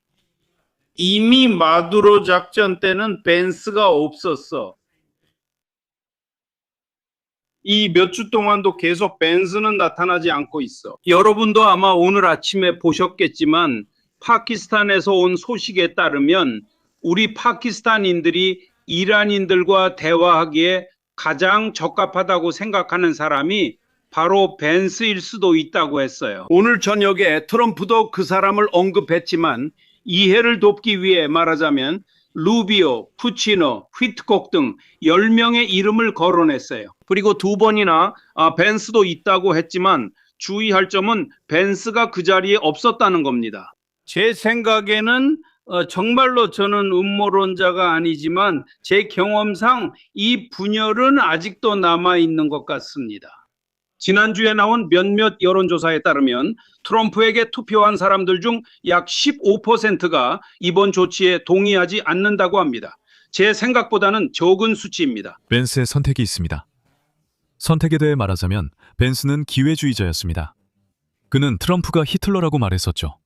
5년 전에 그렇게 말했습니다. 그가 이 상황이 어떻게 무너지고 있는지 보고 그는 절대 그렇다, 이렇게 도전하겠다고 말합니다. 공화당원들 그 후에 그들은 망가지지 않은 후보를 물론이죠. 저도 동의합니다. 이건 일종의 일관성 있는 선택이에요. 당신이 말하듯이 트럼프 씨, 생각을 바꾼 건 당신이지 내가 아니에요. 저는 그 세계를 대표합니다. 그리고 유권자의 15% 정도, 85% 정도라고 할 수 있죠. 왜냐하면 이렇게 하면 미안해, 다니엘레. 너는 나는 마가의 진정한 후계자다 라고 말하는 당인하고 순수한 사람인 척 할 수 있지. 하지만 사실이야, 맞아. 우리가 지금 명확히 하려고 하는 게 바로 이거야. 트럼프를 당선시킨 다수파 내부에도 그 다수파가 분열되어 있는 주제들이 있다는 거지. 첫 번째는 이스라엘이고 두 번째는 에프스타인 사건이야. 트럼프가 의회에 의해 에프스타인 관련 문서의 일부 아주 심하게 검열된 부분에 대해 한마디라도 하도록 강요받았다는 걸 기억해. 왜냐하면 공화당 유권자들이 자기 대표들에게 이렇게 말했거든. 너희들은 선거운동 내내 우리가 너희를 뽑아주면, 권력을 되찾으면 서랍을 열겠다고 했는데 실제로는 그렇게 하지 않았다. 그리고 이제 세 번째 주제가 있는데 그게 바로 마가야. 즉 세 가지 핵심적인 포인트가 있다는 거지. 그래서 내가 계속해서 에프스타인을 과소평가하지 말라고 강조하는 거야. 이야기가 덜 나오긴 하지만 그렇다고 해서 신의 분노가 끓어오르고 있지 않다는 뜻은 아니야. 런던에서 마지막으로 한 가지를 더 말씀드리자면 심각한 입장에 처한 건 스타머만이 아니라 왕도 마찬가지라는 겁니다.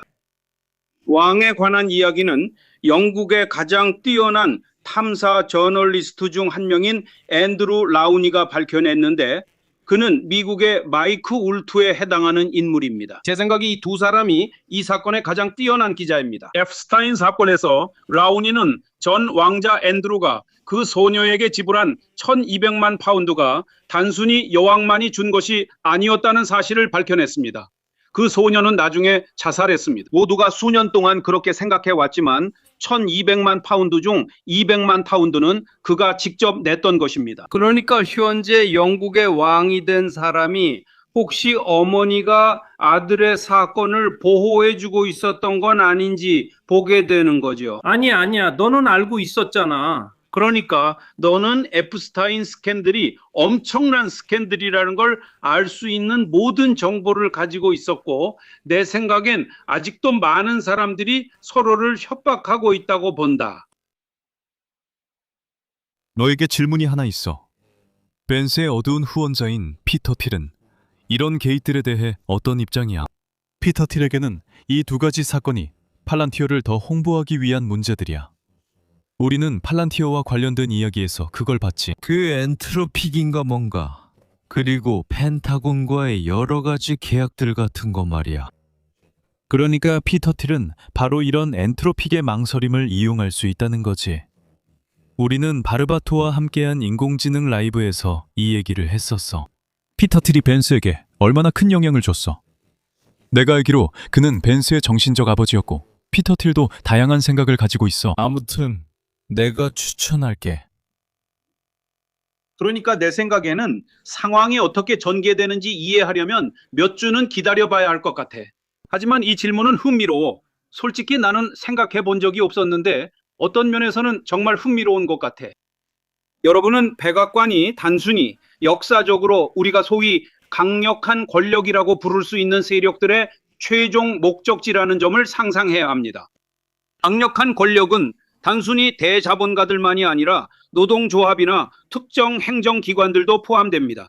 그리고 매우 강력한 유대인 로비, 예를 들어 아메리칸 이스라엘 퍼블릭 어페어스 커미티 같은 단체도 역사적으로 매우 강력했습니다. 이런 식으로 다양한 세력들이 있습니다. 제 생각에는 트럼프가 취임하던 날에는 모든 권력 체계가 하나로 뭉쳐서 그를 박수치며 지지했지만 지금은 그 내부에서도 균열이 생겼다고 봅니다. 그러니까 제 생각에는 미국의 새로운 경제라고 부를 수 있는 부분에서도 뭔가 이면에서 일어나고 있는 일이 있다고 봅니다. 최근 몇 주 동안 누군가가 너무 조용히 지내고 있습니다. 저는 계속해서 강조합니다. 틸리나 머스크 같은 아주 강력한 권력자들, 강한 정도가 아니라 정말 막강한 권력자들에 대해서도 말이죠. 지난 며칠간의 침묵이 많은 발언들보다 더 많은 것을 말해줍니다. 어떻게 될지 지켜보며 기다리는 사람들이 정말 많습니다. 자, 레오나르도가 아까 설명했던 것처럼 그렇게 하면 동료들이 좀 이상한 움직임을 보일 수도 있습니다. 팔란티르 외에도 인공지능으로 사용되고 있는 그 회사가 분쟁에 관여하고 있다는 점 등등이 있습니다. 그리고 나서 루크와 함께 사실상 안두리를 설립했죠. 그는 반지의 제왕에 집착하게 됐어요. 팔란티르, 안두릴, 아라고른의 서촉의 불꽃검 등등 말이죠. 지금 이 순간에도 그는 실리콘밸리 은행을 에레보르로 대체하려고 하고 있습니다. 그래서 그로토는 이미 존재하는 군수 조달과 인공지능 분야에 진출하려 하고 있고 이제는 은행 분야까지 진출하려는 움직임이 있습니다. 절대적으로 맞아요. 제가 말하고 싶은 건 백악관이 강력한 권력의 종착점이라는 겁니다. 다른 나라들과는 다르죠. 잘 모르겠지만. 프랑스에서는 공화국 대통령이 국영기업이나 공공기업 등에 종종 막강한 영향력을 행사하죠. 백악관은 단순히 자본가들 사이의 충돌의 종착점일 뿐입니다. 엄청나게 강력한 사람들이죠. 모두가 아는 회사인 코카콜라를 예로 들어볼게요. 워싱턴에서 코카콜라의 로비가 어떤지 보면 하지만 그 영향력은 미국 대통령보다 100배는 더 큽니다. 하지만 설탕을 줄이려고 했을 때는 어땠을까요? 하지만 너는 이 로비들을 직접 봐야 해. 즉, 전 세계 자본주의의 모든 권력이 트럼프에게 달려있는 게 아니라 오히려 그가 펜타곤이나 미국 금융계의 선택에 영향을 미치려고 하는 거야. 그러니까 분명히 너도 충돌이 있을 수밖에 없어. 그러니까 트럼프를 지지했던 세력도 내 생각엔 이번 경우에도 그렇게 단결되어 있지 않아. 왜냐하면 각자 자기 이익이 있으니까. 그들은 또한 경쟁자야. 그러니까 트럼프를 지지하는 데는 단결했지만 트럼프가 유럽을 파괴하려고 했기 때문이야. 몰래 크림을 먹고 있어. 하지만 사실 그들은 자본주의적으로 엄청난 이해관계를 가지고 있어. 그러니까 그 충돌의 지점이 어디냐는 거지. 너는 트럼프와 친구일 수도 있고 트럼프의 적일 수도 있지만 결국 네 이익은 네 이익이야. 그래서 이런 일들에 관해서도 뭔가가 일어날 수 있다고 나는 배제하지 않아. 협상이 진행 중이긴 한데 나는 어떤 근거로 진행되는지는 잘 모르겠어. 그러니까 트럼프가 우리가 대화했다고 말하고 생산적인 회의였다고 하는데 저쪽에서는 공식적으로는 그런 회의가 없었다고 하잖아. 아마도 2선, 3선 인물들이 서로 얘기했을 수도 있지. 위코프와 쿠슈너가 어떤 근거로 휴전 메커니즘을 작업하고 있는지 모르겠어. 어떤 근거로? 저쪽에서는 아무런 대화도 없었다고 하는데. 게다가 그러니까 트럼프는 5일이라고 하고 저쪽은 한 달이라고 하고 최소한 서로 합의라도 하라고 해. 같은 입장이잖아. 나는 많은 걸 바라지 않아. 최소한 방향의 일관성만 있었으면 해. 그렇지 않으면 각자 자기 일정만 챙기게 돼. 그러니까 사람들이 이란인들이 혼란스러워한다고 말하는데 나도 이해가 돼. 한쪽은 이렇게 말하고 저쪽은 또 다르게 말하니까. 한 달 동안 열기가 있었고 그 후에 하지만 일단은 5일짜리를 받아야 해. 우연히도 그게 어떤 날에 끝나는지 한번 봐봐. 알아. 주말에 끝나. 말 안 해도 돼. 아, 고마워. 그러니까 해병대가 도착할 때 잘했어 레오나르도. 그리고 누군가가 실제로 그들이 공격을 멈췄는지 확인했어. 오늘은 화요일이야. 일요일이면 5날이야. 봐봐. 우리가 몇 가지를 준비해뒀으니까 이 기회를 이용해서 적절한 때 꺼내고 싶었어. 하지만 일이 자연스럽게 생기는 것도 참 좋아. 우리는 항상 그렇게 말하지. 모든 공격이 주말에 일어나. 우연히도 최근 며칠 동안. 인생의 이런 우연을 항상 봐봐. 너희 생각에 미국의 표적들은 최근 며칠 동안 무엇에 집중했을까? 우리는 정말 많은 영상을 봤어. 기억나지? 발사 시스템, 비행기, 선박 등등에 관한 영상들 말이야. 맞아. 맞춰봐. 수수께끼야. 그렇다면 지난 3일 동안 미국과 이스라엘의 폭격 및 미사일 공격이 집중된 곳은 어디였을까? 지상군. 그렇군요. 혹시 지상군. 그리고 우연히도 그리고 섬들에서도 바로 그곳들이 가장 노출된 곳이라고 할 수 있죠. 아니요. 카르그가 아니에요. 카르그가 아니에요. 아니에요. 카르그가 아니에요. 카르그는 더 심해요. 카르그가 아니에요. 카르그예요.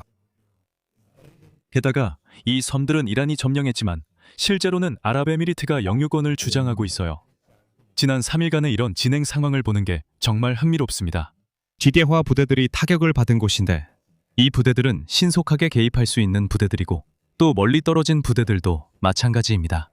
호르무즈 해협에서요. 해병대의 움직임이 있습니다. 5일간의 휴식, 즉 주말이죠. 그동안에는 지상군을 폭격합니다. 이걸 보려면 마법의 램프나 특별한 감각이 필요한 건 아니에요. 2개의 상륙부대 중 하나가 위성 인증 자료로도 확인되듯이 데코가르시아에 도착했습니다. 그러니까 이건 단순한 소문이 아닙니다. 그리고 미국 소식통에 따르면 공수사단도 경계태세에 들어가야 한다고 합니다. 이제 여기서부터 엄청난 이야기가 펼쳐질 수도 있겠네요. 이 작전의 의미는 모든 것을 걸 위험이 있는데 제 생각에는 오직 한 가지 의미만 있을 수 있다고 봅니다. 오르무즈 근처의 몇몇 섬들에서 기본적으로 그렇지만 여전히 뭔가를 열 위험이 남아 있습니다. 얼마나 오랫동안 얽매이게 될지 모르는 판도라의 상자를 여는 셈이죠. 그 섬들을 연다고 해서 오르무즈 해협에서 민간 선박의 통행이 아무 문제 없이 이루어진다는 보장은 없습니다. 오히려 어떻게든 출구를 찾으려다가 더 깊은 구멍에 빠질 위험이 있는 것 같습니다. 표현을 용서해 주신다면 우리 모두가 그 안에 갇힐 위험이 있다는 거죠.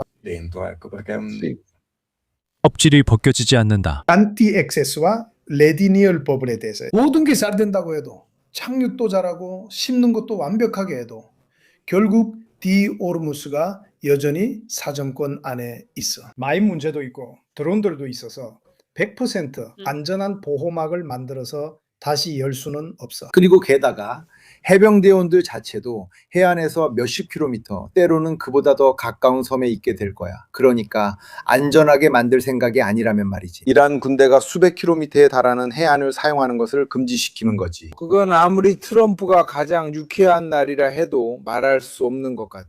정말 위험천만한 일이라고 생각해.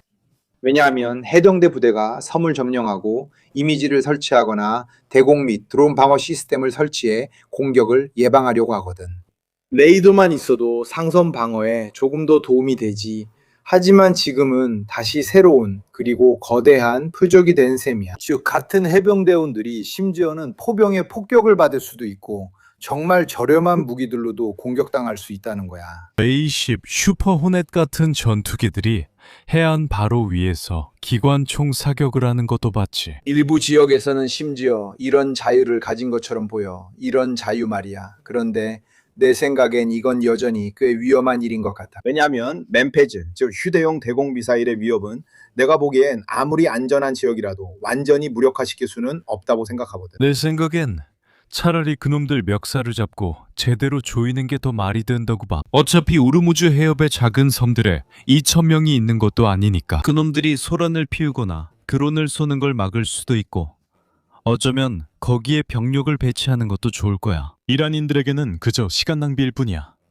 어차피 숨기도 힘들고. 게다가 이란인들은 드론 말고도 다른 방법들이 있어. 치료에 대해서도 얘기해보자. 이 주제도 같이 다뤄보자.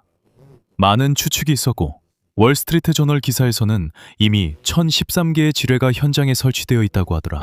하지만 이란인들이 일부 중국, 인도, 러시아 선박들이 한번 통과할 때마다 200만 달러를 내고 지나가도록 허락한 것도 봤지. 그들이 해안 가까이 아주 바짝 지나갔지. 지뢰가 선택적으로 작동하는지는 모르겠어.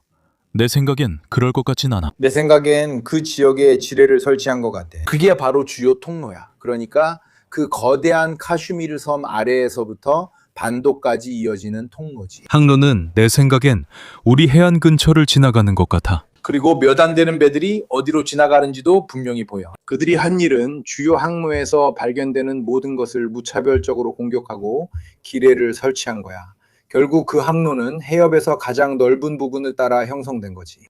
여러분이 추적 사이트들을 보면 아주 쉽게 알 수 있어. 몇몇 신문에서도 그 항로가 어떻게 되는지 기본적으로 나오거든. 이 소수의 선박들은 말씀하신 대로 거의 그들의 해안에 아주 가깝게 지나가게 하고 있어요. 심지어 그 지역에서는 선박을 멈출 수도 있죠. 적어도 시각적으로는 그 배들이 맞는지 확인할 수 있죠. 그래서 제 생각에는 그들이 해안 근처에 그 해협 구간에 기뢰를 설치하지 않는 것이 아주 쉬울 것 같습니다. 그리고 만약 공격해야 할 배가 지나가려고 한다면 다양한 기뢰로 쉽게 공격할 수 있을 겁니다. 반면에 여기에서 보시는 몇몇 기뢰 모델들은 해안에서 더 멀리 떨어진 주요 구간에서 자유롭게 사용할 수 있습니다. 그 구간에서는 이란이 통제하거나 식별하기가 더 어렵고 그 구간에서 선박을 식별하는 것이 더 어렵기 때문에 완전히 공격해야 합니다. 무차별적으로 말이죠. 라이의 강력한 장비 덕분에 지나가는 선박들을 찾아낼 수 있었습니다. 맞아요. 보시다시피 통과 지점은 실제로 쾌심의 섬 근처이고 그 작은 라락섬의 북쪽이어야 합니다. 제가 틀리지 않았다면 바로 이란 해안 앞입니다. 전쟁 전 상선이 사용하던 통로와는 전혀 다릅니다. 즉 새로운 통로입니다. 이란 군대가 식별할 수 있도록 바로 이 시간에 맞춰 일부러 새로 만든 통로입니다. 그리고 기뢰는요? 게다가 오늘이나 최근 며칠 사이에 실제로 기뢰가 배치된 첫 번째 증거가 나타난 것 같습니다. 네, 맞아요. 여기 완벽해요. 잠깐만 뒤로 가보면 바로 보입니다. 미르코. 저 빨간 배들을 보이시죠? 바로 반다르 아바스를 아주 가까이 지나갑니다. 저기가 바로 이란과 협정을 맺고 지나가고 싶은 사람들을 위해 사실상 새로 개설된 통로입니다. 반면에 원래 주요 통로는 카사브보다 조금 더 북쪽, 즉 반도보다 조금 더 북쪽에 있었습니다. 그리고 거기는 죄송합니다만 그 경로가 그렇게 가까운 이유가 있고 제 생각에는 그게 정확한 점로입니다. 왜냐하면 그 경로가 그들에게 확실하기 때문입니다. 그렇게 가까우니까 그들에게는 그 경로가 맞는 겁니다. 그리고 제 의견, 제 생각은 이렇습니다. 이란은 지나가고 싶으면 우리와 협상을 해라라고 말합니다. 하지만 그들이 믿는 건 아닙니다. 돈 안 내면 쏴버릴 거야. 그들이 통제하는 두 섬 사이의 위험한 길을 지나가야 해. 거기서는 정말로 우리를 속일 수 없어, 본질적으로. 만약 네가 중국인인 척한다면. 왜냐하면 나는 실제로 트래킹 사이트에서 어떤 배들이 우리는 중국인입니다라고 쓰는 걸 본 적이 있어. 이건 유조선도 마찬가지야. 그게 드러났지. 이름도 바꾸고 자동 선박 식별장치 식별자도 바꾸고 우리는 중국인입니다. 중국인 선원입니다. 라고 쓰는데 실제로는 그렇지 않은 경우도 있었어. 그래서 항상 그런 식으로도 있어. 지금은 웃으면서 얘기하지만 사실 웃을 일이 거의 없어. 왜냐하면 결국 이런 배들의 선원들도 있으니까. 분명히 그들이 그냥 넘겨주는 건 아니야. 그래, 이 시기에는 이런 식으로 땅에서 주고받는 장난 같은 것도 생기고, 그래서 이렇게 가까이 지나가게 해서 속임수를 피하려는 거야, 이란 입장에서는. 미국의 라디오 대공미사일 시스템이 어떻게 이란의 공격을 받을 수 있지? 몇 달간 오지 않았는데 레이더가 없다는 건 말이 안 되고, 레이더는 노출된 거대한 구조물이야. 또 한 가지 말해야 할 게 있어. 우리가 첫 라이브에서 말했듯이 전쟁이 기회 때문에 터졌다는 거야. 왜냐하면 그때 그들이 모였고 아마도 계획 전에 전쟁을 해야 했을 거야.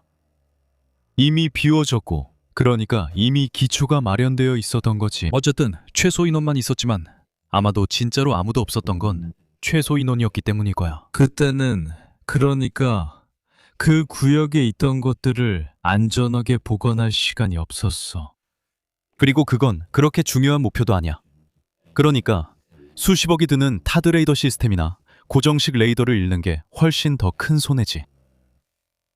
어떤 경우에는 타드레이다가 적어도 아랍에미리트의 경우에는 어쨌든 디코이가 있었던 것 같아요. 그러니까 타드 레이더마다 각 기지마다 가짜 레이더가 하나씩 있어야 해. 실질적으로 이건 위성에서 볼 수 있었고 나중에 공격당한 몇몇 기지에서 확인됐어. 하지만 어쨌든 결국에는 진짜 레이더를 맞춘 것 같아. 그런 경우에는 위성 사진 같은 것에 관심이 많으시다면 X에서 에피퓨리 맵을 추천해요. 정말 대단한 작업을 했고 모든 위치 정보를 정리해놨어요. 심지어 위성 사진을 제작하는 몇몇 기업을 포함해서 많은 사람들이 그걸 참고하고 있어요.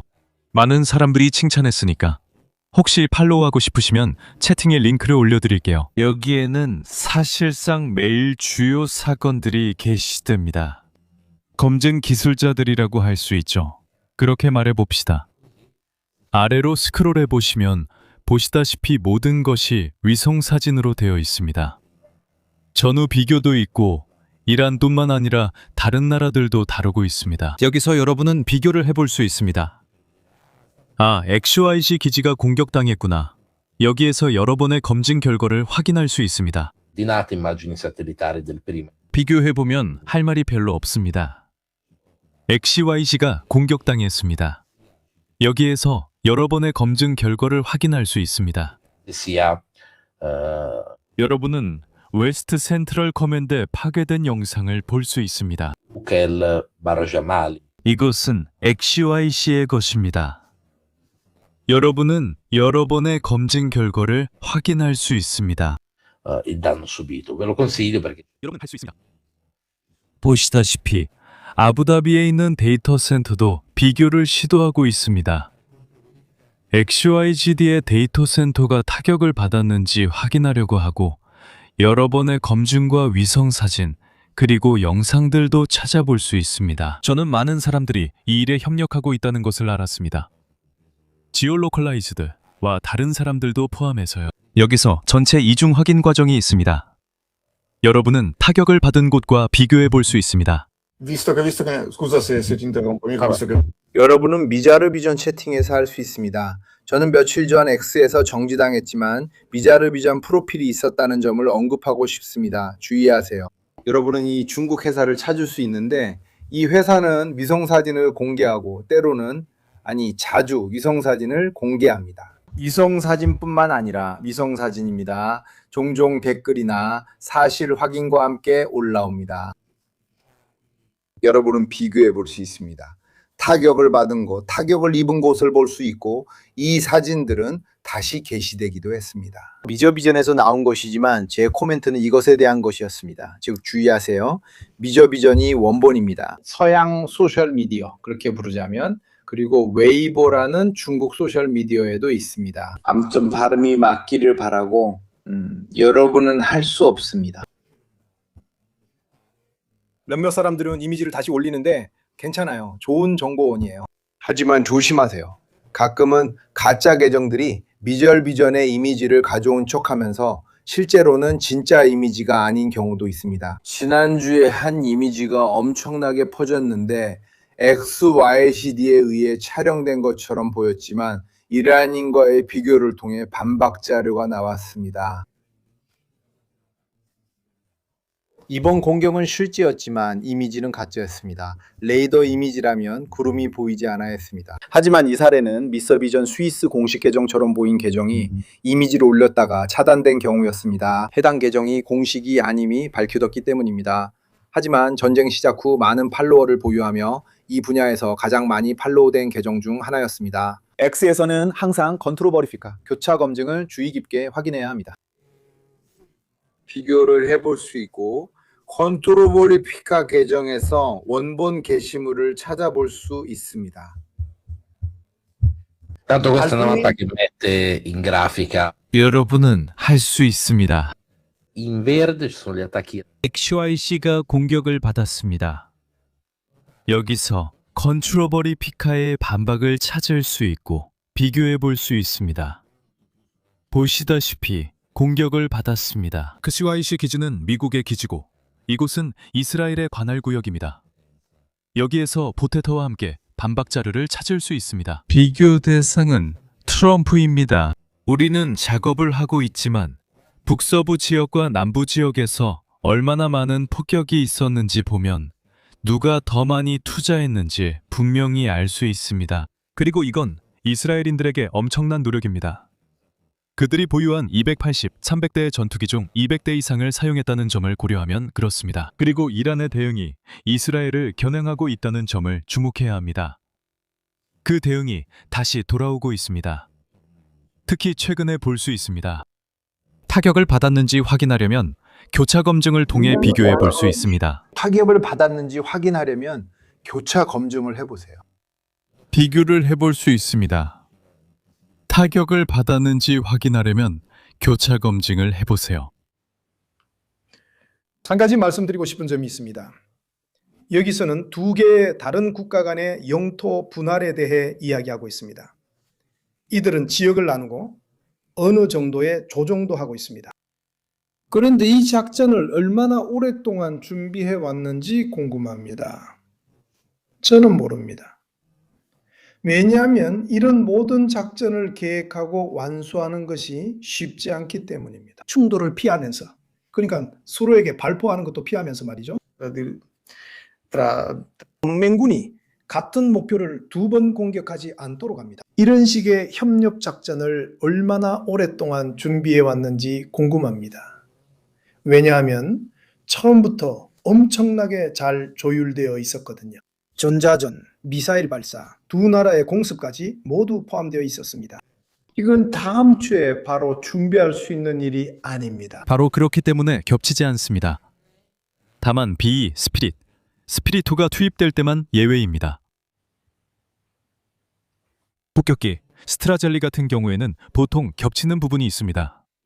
이스라엘이 할 수 없는 일은 미국이 대신합니다. 하지만 전통적인 공중 개입, 즉 Suppression of Enemy Air Defenses, Destruction of Enemy Air Defenses 등 어떤 것이든 간에 각자 자신의 전문 분야가 있기 때문에 문제를 피하기 위해 실제로 구역을 나눴습니다. 그리고 흥미로운 점은 대부분의 사고가 미국인들에게서 발생했다는 것입니다. 아군 5인 사격 사고도 있었고 기술적, 운영적 측면에서의 사고도 있었습니다. 이스라엘인들이 자신들의 사고를 완전히 검열하지 않는 한 우리는 그것을 알 수 없습니다. 이제 F-35에서 일어난 일에 대해 이야기해 보겠습니다. 짧게 언급하는 것과 시간을 좀 더 들여 논의하는 것은 다르기 때문입니다. 사람들이 불평해서 F-35 쇼츠 영상을 만든 게 아니라는 점을 말씀드리고 싶어요. 왜냐하면 오마이갓, 이란인들이 이기고 있다. 만약 그들이 F-35를 격추시켰다면 이런 식으로 말하는데 사실은 그렇지 않습니다. 하지만 왜 이게 역사적인 일인가요? 먼저 몇 가지 기술적인 점을 지적하는 것이 흥미롭습니다. 보통 이란인들이 리퍼드론 같은 격추 영상을 보여줄 때는 그 영상을 전체적으로 보여줍니다. 즉, 미사일이 발사되는 순간부터 목표물을 명중하고 목표물이 불에 타서 불덩어리가 되는 것까지 그 장면을 처음부터 끝까지 계속 보여줍니다. 그런데 이상하게도 우리가 본 F-35 영상에서는 갑자기 중간에 딱 잘려버립니다. 만약 제가 5세대 전투기를 격추시키고 미국이나 이스라엘과 전쟁 중이라면 그 장면을 끝까지 보여주고 싶을 겁니다. 모든 과정을 촬영할 뿐만 아니라 증거로 보여줄 부품들도 찾아내고 싶을 겁니다. 하지만 이런 일은 전혀 일어나지 않았습니다. 말씀하세요, 레오나르도. 영상을 보여주고 싶으신가요? 네. 그러면 이 영상은 적외선 카메라로 촬영한 장면을 보여줍니다. 지금 보여드릴게요. 여기 있습니다. 여기 있어요. 영상이 확인되지 않았고 인정되지도 않았지만 그래도 뭔가를 이해해 보려고 합니다. 자, 이 격자 무늬는 우리가 이미 다른 도청 영상에서 본 적이 있고 나중에 그것들이 진짜임이 밝혀졌습니다. 맥락이 없고 장소도 없고 속도나 항공기의 고도도 없으며 아무 정보도 없습니다. 보시다시피 참조 번호도 전혀 없고 완전히 맥락이 없습니다. 요격이 오후 초반에 일어난 것으로 보입니다. 여러분이 보는 것은 열화상 카메라이며 형태는 F-35와 동일합니다. 또한 뒤쪽에서 플룸, 즉 F-35 엔진의 열 자국도 볼 수 있는데 이 역시 상당히 뚜렷한 흔적을 남깁니다. 그리고 나서 미사일을 통한 요격이 이루어집니다. 보시면 선이 있고 그 뒤에 연기 같은 것이 따라붙어 있는 것을 볼 수 있습니다. 저것이 바로 미사일 엔진의 적외선 자국입니다.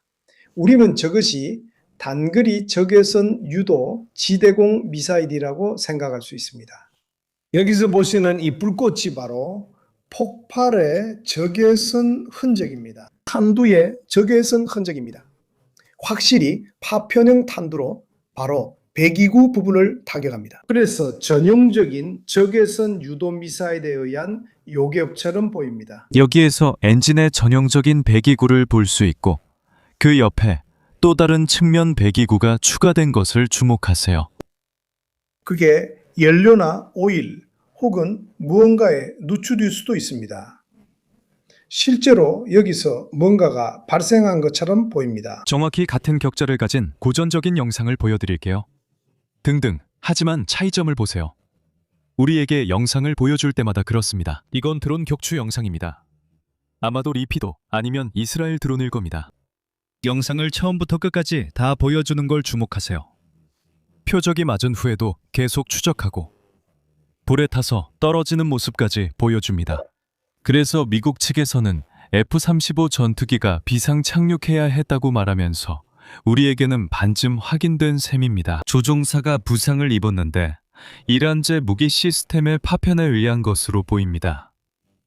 이 무기가 F-35에 손상을 입혔지만 격추시키지는 못했습니다. 이것은 우리가 몰랐던 사실입니다.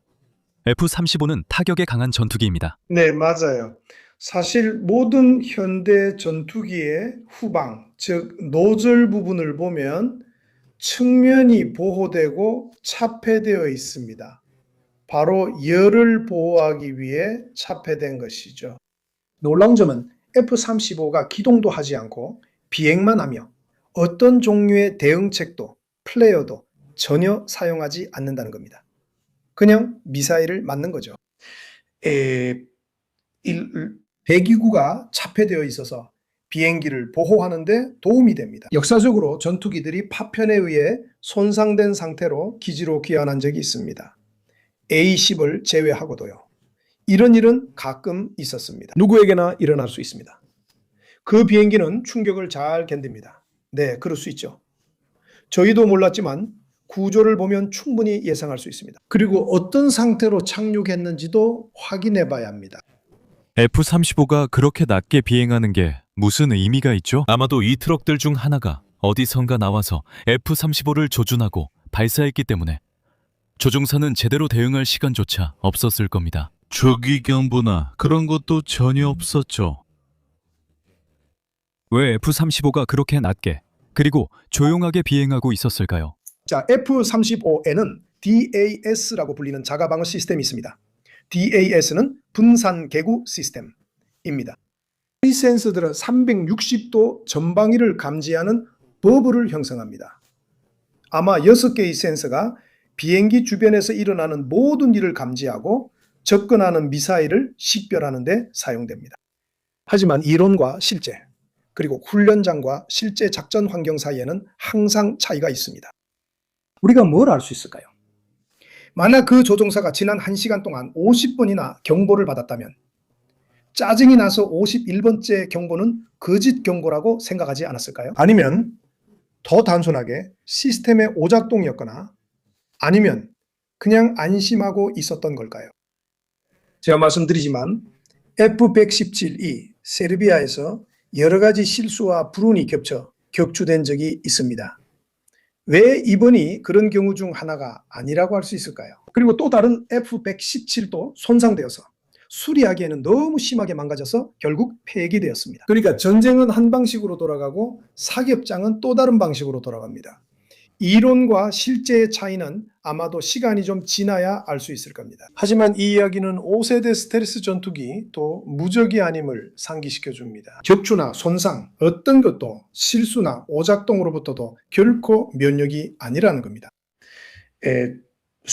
언젠가는 F-35가 이런 작전율과 이런 전파 방출로 격추되는 일이 일어날 수밖에 없었습니다. 어쩌면 계획상의 실수였을 수도 있습니다. 그들은 그 지역이 안전하다고 생각했고 저고도로 보냈습니다. 가능성은 1000가지나 됩니다. 스텔스 기능을 갖추는 것은 오토바이 헬멧을 쓰는 것과 같습니다. 머리는 보호해주지만 나머지는 보호해주지 않습니다. 그것은 무적의 갑옷이 아니며 이 점을 기억해야 합니다. 기술을 신화화해서는 안 됩니다. 5세대 기술이라 해도 마찬가지입니다. 자, 이것이 다스 도식입니다. 저는 이렇게 말씀드리겠습니다. 우리는 현실적으로 생각해야 하며 이런 일도 일어날 수 있습니다. 하지만 제가 감히 말씀드리자면 그들이 몇 번이나 출격하는지 모르는 상황입니다. 그리고 어쩌면 이런 위험이 있는 고도에서일 수도 있습니다. 이 갈등에서 F-35의 운용이 오히려 성공 사례가 될 수도 있습니다. 그러니까 우리는 그들이 실제로 이런 적외선 시스템에 노출되는 고도에서 수백 번의 출격을 하는지 알지 못합니다. 손상을 입는 것이 오히려 성공일 수도 있고 반대로 출격이 적었고 실제로 몇 번 안 되는 출격이었다면 그 반대일 수도 있습니다. 적어도 이 미사일 접근 경고 시스템이 제대로 작동하지 않는다는 것이 밝혀졌습니다. 이 경우 성공이 아닐 수도 있지만 꼭 그렇지는 않다고 생각해요. 저도 동의합니다. 우리는 F-35의 재앙 앞에 서 있는 걸까요? 전혀 그렇지 않습니다. 왜냐하면 비행기가 손상된 것 뿐이니까요. 실제로 모든 정황이 이번 분쟁에서 출격이 많았다는 것을 시사합니다. 덧붙이자면 경고 시스템이 제대로 작동하지 않았을 수도 있는 이유 중 하나가 바로 그겁니다. 제가 틀렸다면 정정해 주세요, 레오나르도. 그 시스템이 바로 열 유인리기를 가장 효율적으로 사용하고 회피 기동을 시작할 수 있게 해주는 것입니다. 따라서 미사일은 제때 탐지되어야 하며 이 경우에는 분명히 항공기가 중고도나 저고도에 있을 때 발사된 미사일입니다. 지금은 완전히 이해가 되지는 않네요. 그러니까 제가 알기로는 그 미사일들은 최대 5km 고도나 그 정도까지밖에 올라가지 못합니다. 그래서 발사된 후에 시간이 별로 없습니다. 그냥 단순히 그 특정 미사일 종류에 맞게 조정되지 않았을 수도 있습니다. 왜냐하면 어쨌든 그것들은 실제로 사용된 이란산 자체 무기들이기 때문입니다. 지금까지는 거의 아무런 성과도 없었다고 생각합니다. 그 드론들을 격추한 것만 빼고요. 그리고 발사될 때 예상했던 열신호 특성을 갖고 있지 않을 수도 있습니다. 그 예상은 아마도 더 잘 알려진 다른 러시아 미사일들의 특성이었을 테고 등등등. 그래서 이 경우에는 단순히 이 오작동에서 배워서 소프트웨어를 근본적으로 수정할 수 있을 것입니다. 향후 효율성을 높이기 위해 이렇게 표현하겠습니다. 그러니까 이것도 무조건 시스템이 작동하지 않는다는 뜻은 아닙니다.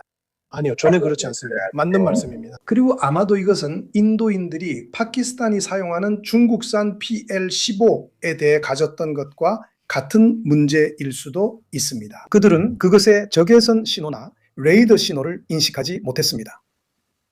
현대전이 아니었죠. 시간이 없었습니다. 저공 비행을 하면 알아챌 수도 있지만 20초 만에 들이닥치면 끝입니다.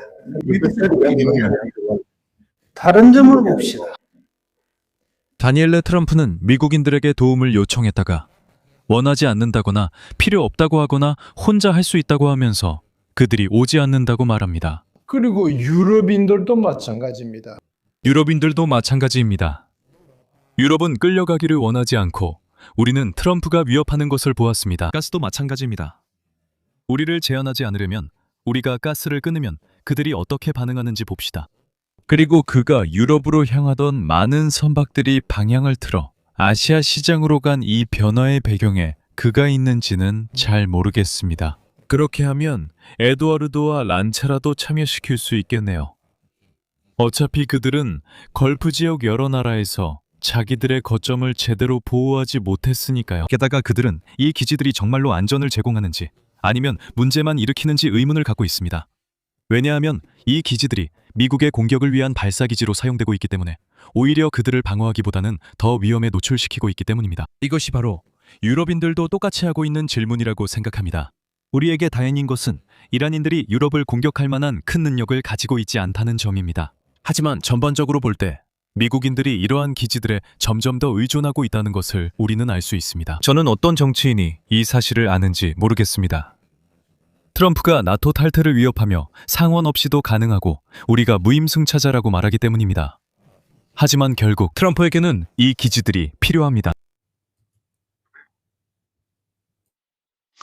이 점을 그에게 지적해 줬습니다. 예를 들어 며칠 전에 독일 총리 메르츠가 트럼프에게 이렇게 말했습니다.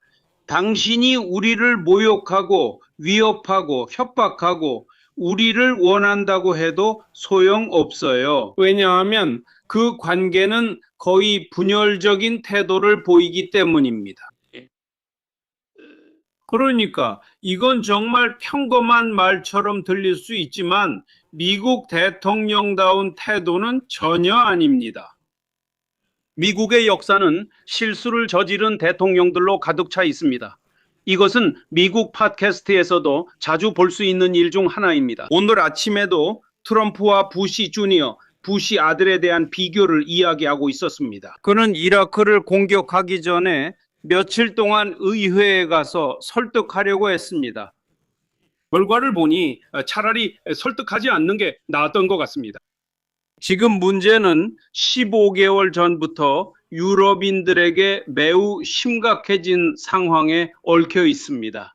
그는 일관되게 40년 동안 이런 유럽인들, 배신의 빵을 먹는 사람들이라고 말해왔다는 뜻입니다. 우리는 당신들에게 질렸고 당신들이 필요하지 않습니다. 유럽인들은 당신의 손님들 중 일부가 필요할 것입니다. 저는 이 이야기를 했고 비밀이 아닙니다. 예를 들어 저는 캄포리니 장군과 이야기했는데 그분은 제가 매우 존경하는 분입니다. 그분은 저에게 유럽이 자립하기 위해서는 최소 5년이 필요하다고 말했습니다. 그래서 우리는 5년을 기간으로 잡았지만 아마도 5년보다 훨씬 더 오래 걸릴 수도 있습니다. 트럼프는 우리를 때릴 수 있다는 걸 알고 있고 우리는 그걸 그냥 받아들입니다. 우리는 그가 우리를 때릴 거라는 걸 알고 있습니다. 그리고 우리가 스스로를 방어할 수 있을 때까지는 매일 하루에 두세 번씩 이런 상황을 감당해야 합니다. 여러분이 아까 디에고 가르시아에 대해 이야기하셨는데 이탈리아 언론에서는 완전히 빠진 것 같은 한 가지를 상기시켜 드리고 싶습니다. 영국인들은 유엔의 명령으로 디에고 가르시아를 떠나야 한다는 지시를 수년째 받고 있는데 1년 전에 있었던 일을 주목해 보세요. 우리는 처음에 이미 말했지만 그들은 그 기지를 제공하거나 사용하게 하는 것을 거부했습니다. 루비오가 허락한 지 최소 1년 반, 1년이 지났습니다. 미국 국무부는 디에고 가르시아가 모리셔스로 반환되는 조건으로 런던에서 99년 임대 타협안에 동의했습니다. 그러면 네가 한 말을 생각해봐. 하지만 런던에서 협상을 했던 사람들의 입장이 되어봐. 그러니까 너는 미국인들과 모리셔스로 주권이 돌아가는 형식을 유지하는 출구 전략에 합의한 거야? 하지만 실제로는 99년 동안 아무도 너를 내보내지 않을 거야. 그런데 그 다음에 어떤 사람이 와서 네가 바보라고 어떻게 그런 합의를 했냐고 말하는 거지. 그 다음에 스페인 사람이 와서 너는 나한테 스페인에 기지를 줘야 해 라고 말하지. 그러자 그 사람은 아니 나는 너한테 안 줘. 왜냐하면 너는 전쟁을 하러 가니까 라고 대답해. 그리고 나토는 방어 조직이야. 그리고 너는 이 기지들을 사용할 수 없어. 트럼프의 대답은 그날 이렇게 말했어. 내가 스페인에 가서 스페인 기지를 어쨌든 사용할 거야. 그러니까 너는 불욕을 당하고 잘 대해주기도 하고 모욕을 당하기도 하는 정치인들이 있는데 사실 그들은 모두 거대한 솥 안에 있는 거야. 내가 말하자면 그건 유럽이야. 유럽 연합이라고 불리지. 오직 몇몇 주제에 대해서만, 예를 들면 반독점이나 국제 무역에 대해서만 그렇지 북방이나 외교 정책에 대해서는 아니야. 내가 예를 하나 들어볼게. 평범한 예일 수도 있지만 이렇게 하면 바로 이해할 수 있을 거야. 이탈리아의 각 지역에서 예를 들어 바실리카타나 발다오스타 같은 한 지역만 반대해도 충분한 것과 같아. 이탈리아 정부가 외교 정책에 대해 우리는 동의하지 않으니 너는 움직이지 말라고 하거나 아니면 그냥 움직이지 않는 것과 같아. 유럽연합은 정말로 27개국 중 어느 한 나라에 달려 있어. 헝가리의 경우는 우크라이나 지원과 관련해서 매우 두드러진데, 왜냐하면 헝가리는 결국 12월 그 지원을 받아들이긴 했지만 직접 참여하지 않고 위험을 감수하지도 않았기 때문이야. 그리고 4월 12일 투표가 있기 때문에 오르반은 16년 만에 쫓겨나지 않으려고 애쓰고 있어. 테러 사건을 통해서 그를 더 강하게 만들기 위해서 어쨌든 너는 주권을 가진 27명의 주체들이 있어. 제가 또 다른 예를 들어드리겠습니다. 마크롱이 제안했습니다. 우리가 옆길로 새고 있어서 2시간 안에 끝내려면 이제 수업 얘기로 마무리하겠습니다. 유럽에 대해서는 절대적으로 그렇습니다. 마크롱은 마지막 예시로 프랑스가 유엔 안전보장이사회에서 자리를 고집하는 한 폴란드 같은 몇몇 국가들에게 핵 우산을 제공하겠다고 제안했습니다. 그리고 프랑스는 그 자리를 유럽연합에 양보하지 않습니다. 왜냐하면 유럽연합이란 프랑스가 먼저 진정한 연합을 가질 의사가 없다는 뜻이기 때문입니다.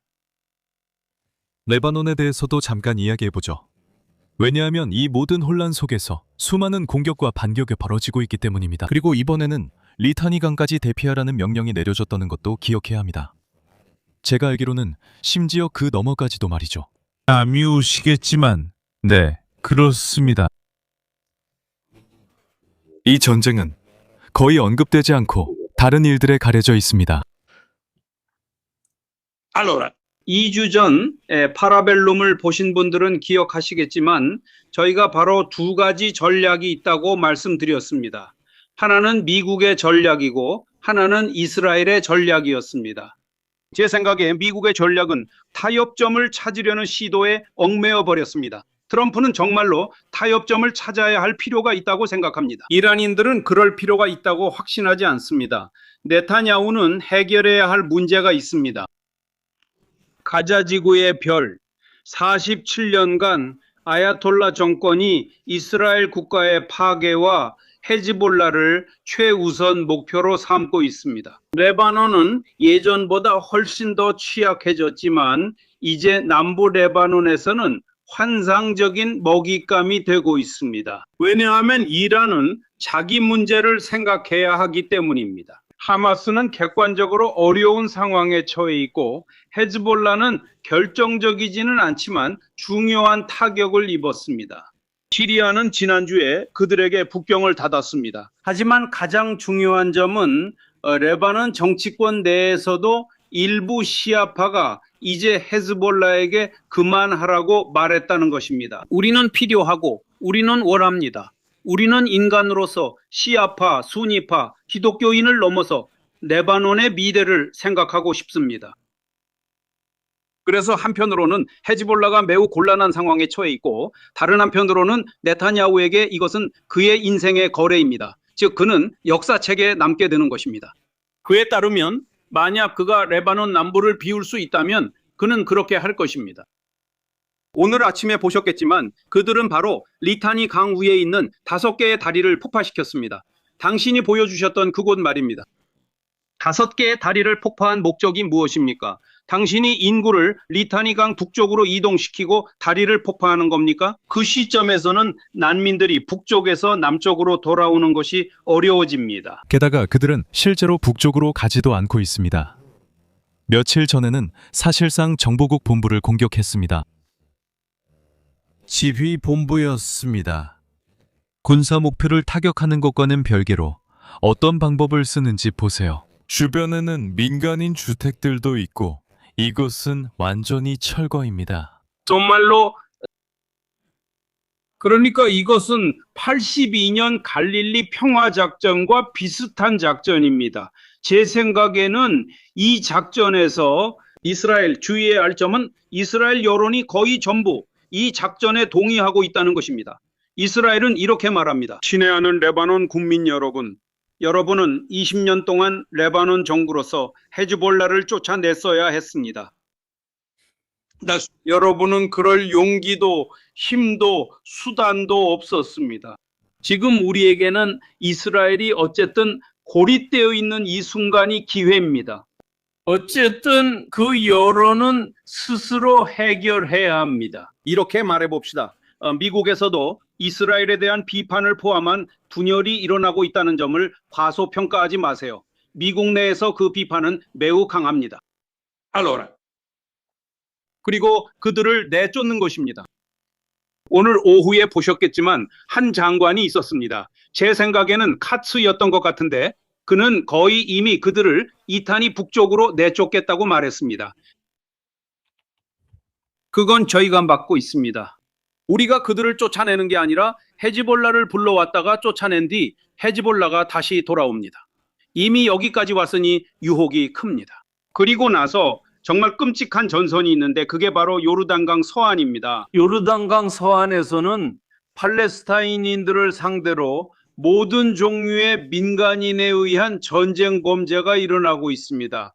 범죄입니다. 이건 범죄라고 부릅니다. 이것에 대해서는 이스라엘 여론의 일부에서도 말하고 있습니다. 왜냐하면 이 문제에 대해서는 합의가 없기 때문입니다. 레바논에 진입하는 것에는 합의가 있지만 요르단강 서안을 일종의 사회적 도살장으로 여기는 것에는 전혀 합의가 없습니다. 그래서 제 생각에는 이 모든 조합이 제가 그 사람을 알기도 했으니까요.